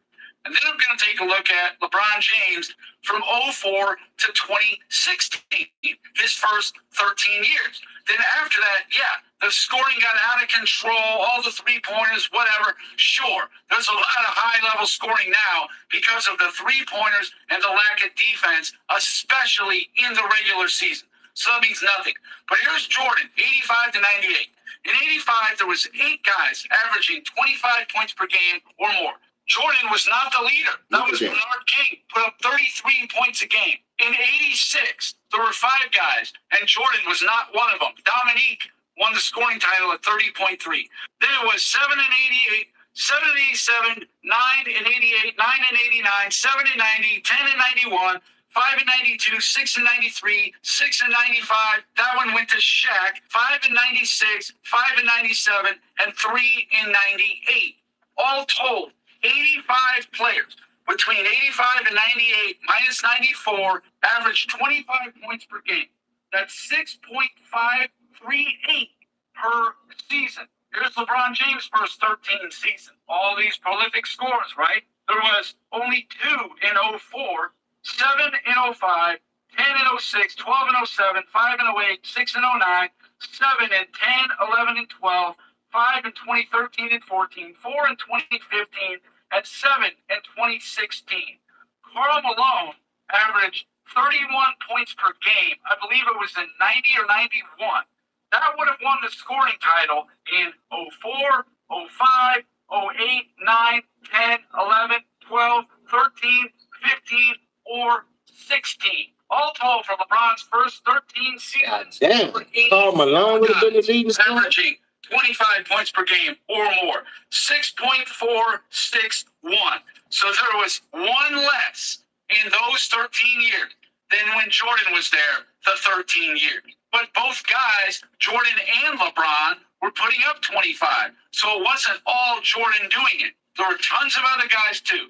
All right, here's the next one. He had to pass. And by the way, much better passer than Jordan, much better rebounder than Jordan. If we want to get into that, Sure, look at sure. And you know what? I'll even say that is the case. But Jordan, better scorer, better defender, better winner. LeBron's a better passer and rebounder. You actually conceded that point. You should have said relative to their position. One guy is a guard, the other guy is a forward. But even still, you have offensive rebounding to throw out there. LeBron is a career 1.1 offensive rebounder. Jordan, 1.6. So if Jordan's a better offensive rebounder, you could say LeBron's a better defensive rebounder, even though relative to their positions, Jordan was as good, if not a better rebounder than LeBron. And then when it comes to assists, same thing. LeBron was a point forward. Jordan was never a point guard except for 1/3 of the season where he got a 32.8 rebound, 8 assist season, something LeBron was never able to capture. All right, next one. because again, it's about moments. And LeBron James, Like scoring 29 out of 30 against Detroit. LeBron James, So on this one, the guy brought up the 48 special. And I thought Scapatak could have said, what did he do after the 48 special? For the That's next what I 5 seen on games, my he bench. went 35 for 101. Now, I just remember that number, but I thought he could have hit that one. Here's the next one. Michael Jordan is only the I said that too. When he tried to bring up, when Carl Winslow brought up, he scored 29 straight points against Detroit. And I'm like, what the fuck that mean? When he came out at the very next game and shot 3 for 13 and scored 20 points, and Boobie Miles scored 30. That's how they won that game 6. Come on, man. But he ain't got no help. If you let the little dudes play their role, your monkey ass can play off the ball, maybe you'll have more rings. They tried that shit in Miami. You average what? 17 points in the finals? And then everybody was talking about you needed the ball for them to win? Boobie saved your monkey ass. Nigga, Detroit would have won that without Ben Wallace. You did that in game 5. Forgot you still had 2 more games left. Bum ass nigga. This nigga a fucking bum. Man, get this clown off my fucking TV, man. clear GOAT of his Look at era. Well, ludicrous. there's really 2 reasons. One, because there just I wasn't said I anybody call him that was ludicrous because he's good enough. licking ass for And that 2, nigga. it's by design. It's a marketing plan. That Michael Jordan is almost credited with saving the NBA. The NBA before Michael Jordan, I don't believe that. before Magic and Bird, right around Bird that. saved the NBA. Okay, they saved it, And then he elevated it to a crazy level. Correct. This is because, so now we have this guy who is almost like comparable to a LeBron James in his athleticism, who can jump out of the gym and do all these crazy things. So it makes perfect sense that David Stern, commissioner of the NBA, whoever powers that be, let's push this guy and make him be the clear GOAT. No, I said LeBron gets the benefit of now coming into the NBA that has already been saved. Yeah, they did, and he was not the only guy. This is my point about Michael Jordan. There's nobody else to market. Because there's nobody else too to market. dominant. He was the clear undisputed Okay, GOAT, and LeBron isn't. in today's NBA, there's a Steph Curry, there's a James Harden, there's an Anthony Davis. Like you keep Man, bringing them up. crazy. There's all of these different players now who are Come on, marketable and ludicrous. who can push to be the face. This dude tried to say that, oh, nobody was marketable. Magic Johnson was very marketable in the 80s. So was Larry Bird. But even after he was gone, I don't know, hello, who's the most marketable NBA player? The ex-NBA player you see the most on TV today. It's not even close. It's Shaq. Tell me Shaq was not being marketed big time. Penny was being marketed. There were plenty of guys that were being marketed. But that's stupid. Again, that has nothing to do with... You know that story where slow and steady wins? That's terrible advice. Things move fast in the modern workforce. I'm at University of Phoenix, where I earn skills and courses I can put to use right away. Earn career-relevant skills in weeks, not years, at University of Phoenix. With Walmart's college finds, you can make the influence real. All this for 40 followers? Manifesting 4 mil. With basketball. What do you think, they were giving him calls or something?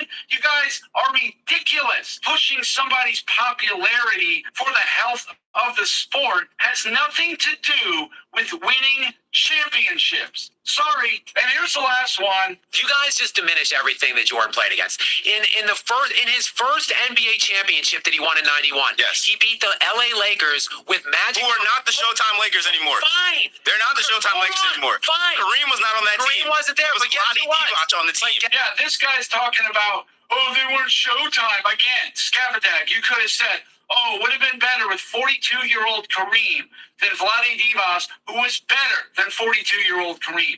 When did Showtime begin? When did Showtime end? Can we have that at least? And then why does nobody ever talk about Detroit? Well, they didn't beat LA, but they weren't Showtime. Magic and Byron Scott missed 6 games between them. You really had a shot there on that one too, Scap. Overall, I think he did a pretty good job, like I said, but there were definitely some things he could have pushed back on, and he didn't. But it's funny watching that thing because it's the same old tired narratives that are out there. They're all so easy to debunk. And Scap did a good job on some of them, and other ones he left hang out there or even nodded his head in agreement in others. Overall, I was mildly disappointed with Scap. And in closing, why did you not drop this nuclear bomb on them that there's no rebuttal to? Here it is. LeBron is 4-6 in the finals, 22-33. That's the only thing Scap Attack mentioned. He's 9-12 versus top 5 net rated teams, 5-9 versus top 5 players for MVP, 4-8 versus first team All NBA players, 10-12 versus 55 plus win teams, and 3-6 versus 60 plus win teams. Why not bring? Boy, look at this record here. This nigga losing everything. 4-6, 20-33. 9-12 against top 5 net ranked teams. 9-12, you got a losing record in everything. 5-9 versus top 5 players. 4-8 versus first team All NBA players. You 10-12 against 55 plus win teams. You 3-6 versus 60 win teams. Can you win in anything? JJ? Just give them time. Just give them time. Nigga, you had 41 years to get it right, and you still got a losing record in everything. Everything? Everything. You heard Cat Williams. Come on, bro. What the fuck are we doing, bro? Who can you beat? You joining teams getting your ass whooped. You can't beat nobody. Come on, man. What are we doing here, man? What are we doing? Like he said, this the mic drop. Headshot. Headshot. Under the chin, on the top. Murder mook your ass, boy. What the fuck are we doing? And you still pushing this bump? The dumpster right there, man. You need to throw that nigga in there. What you say, Texas T?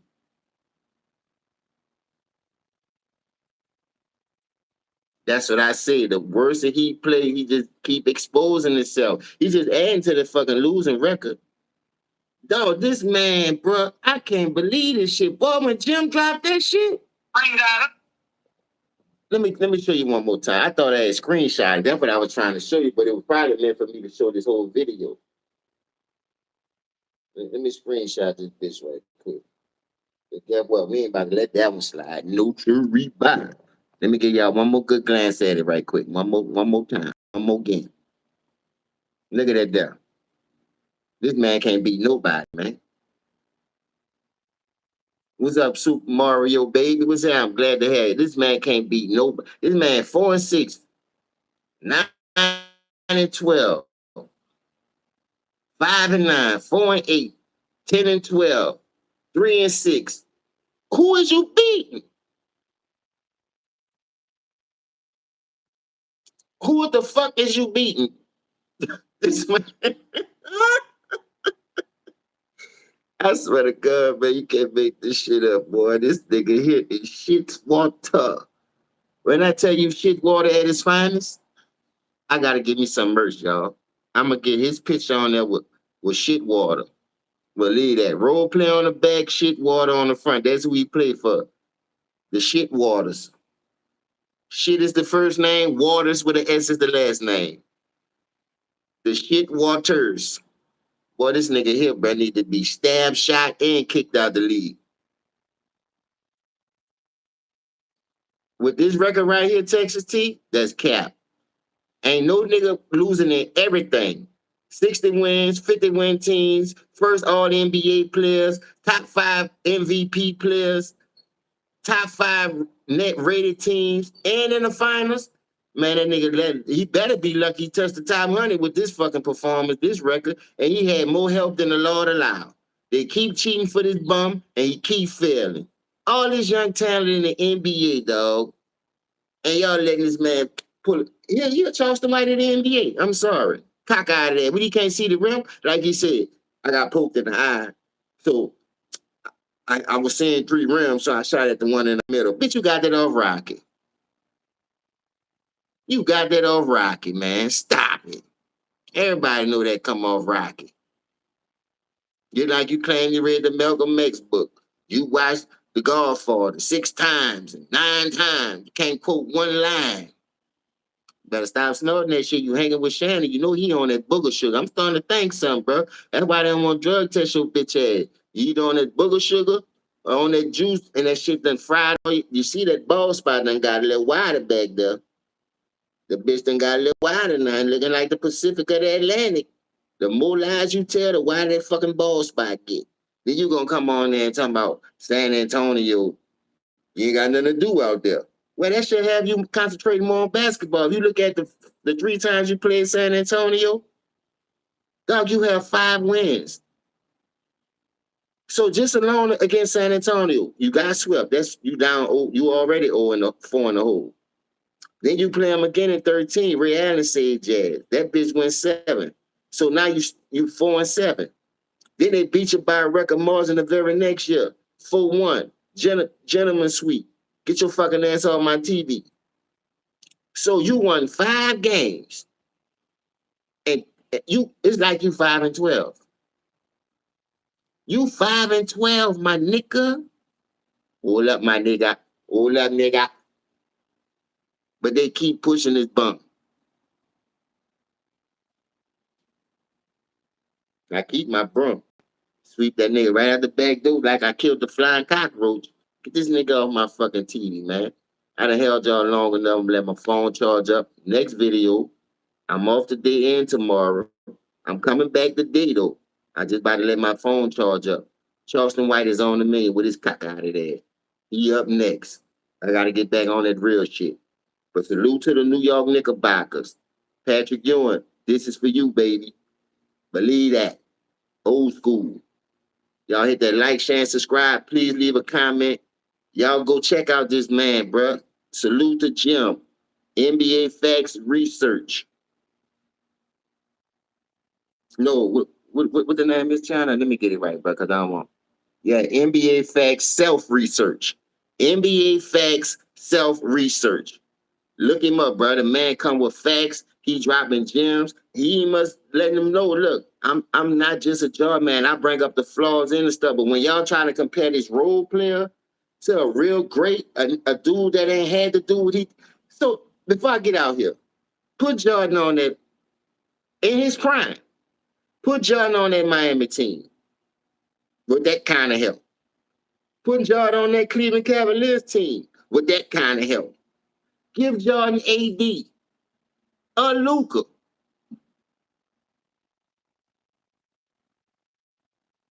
You see my face.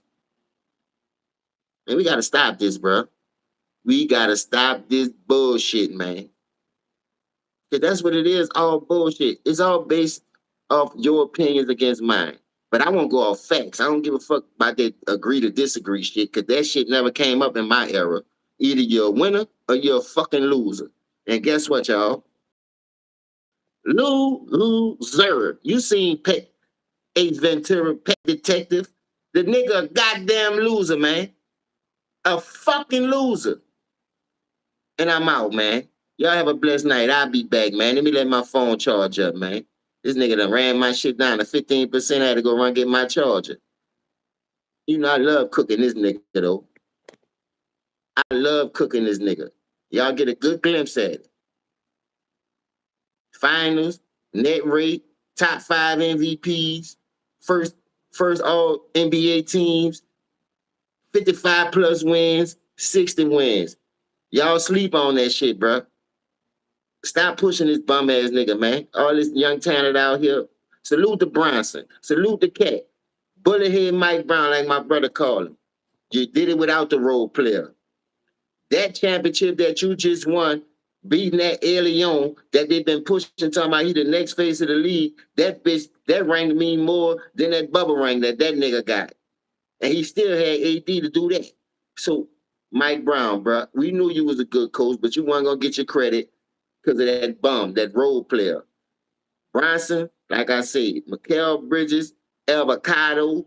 Imagine with on the Pelicans. I seen her hustle. I like his style, but it is what it is, bro. Zion Gumbo eating ass. You better get the fuck from down there.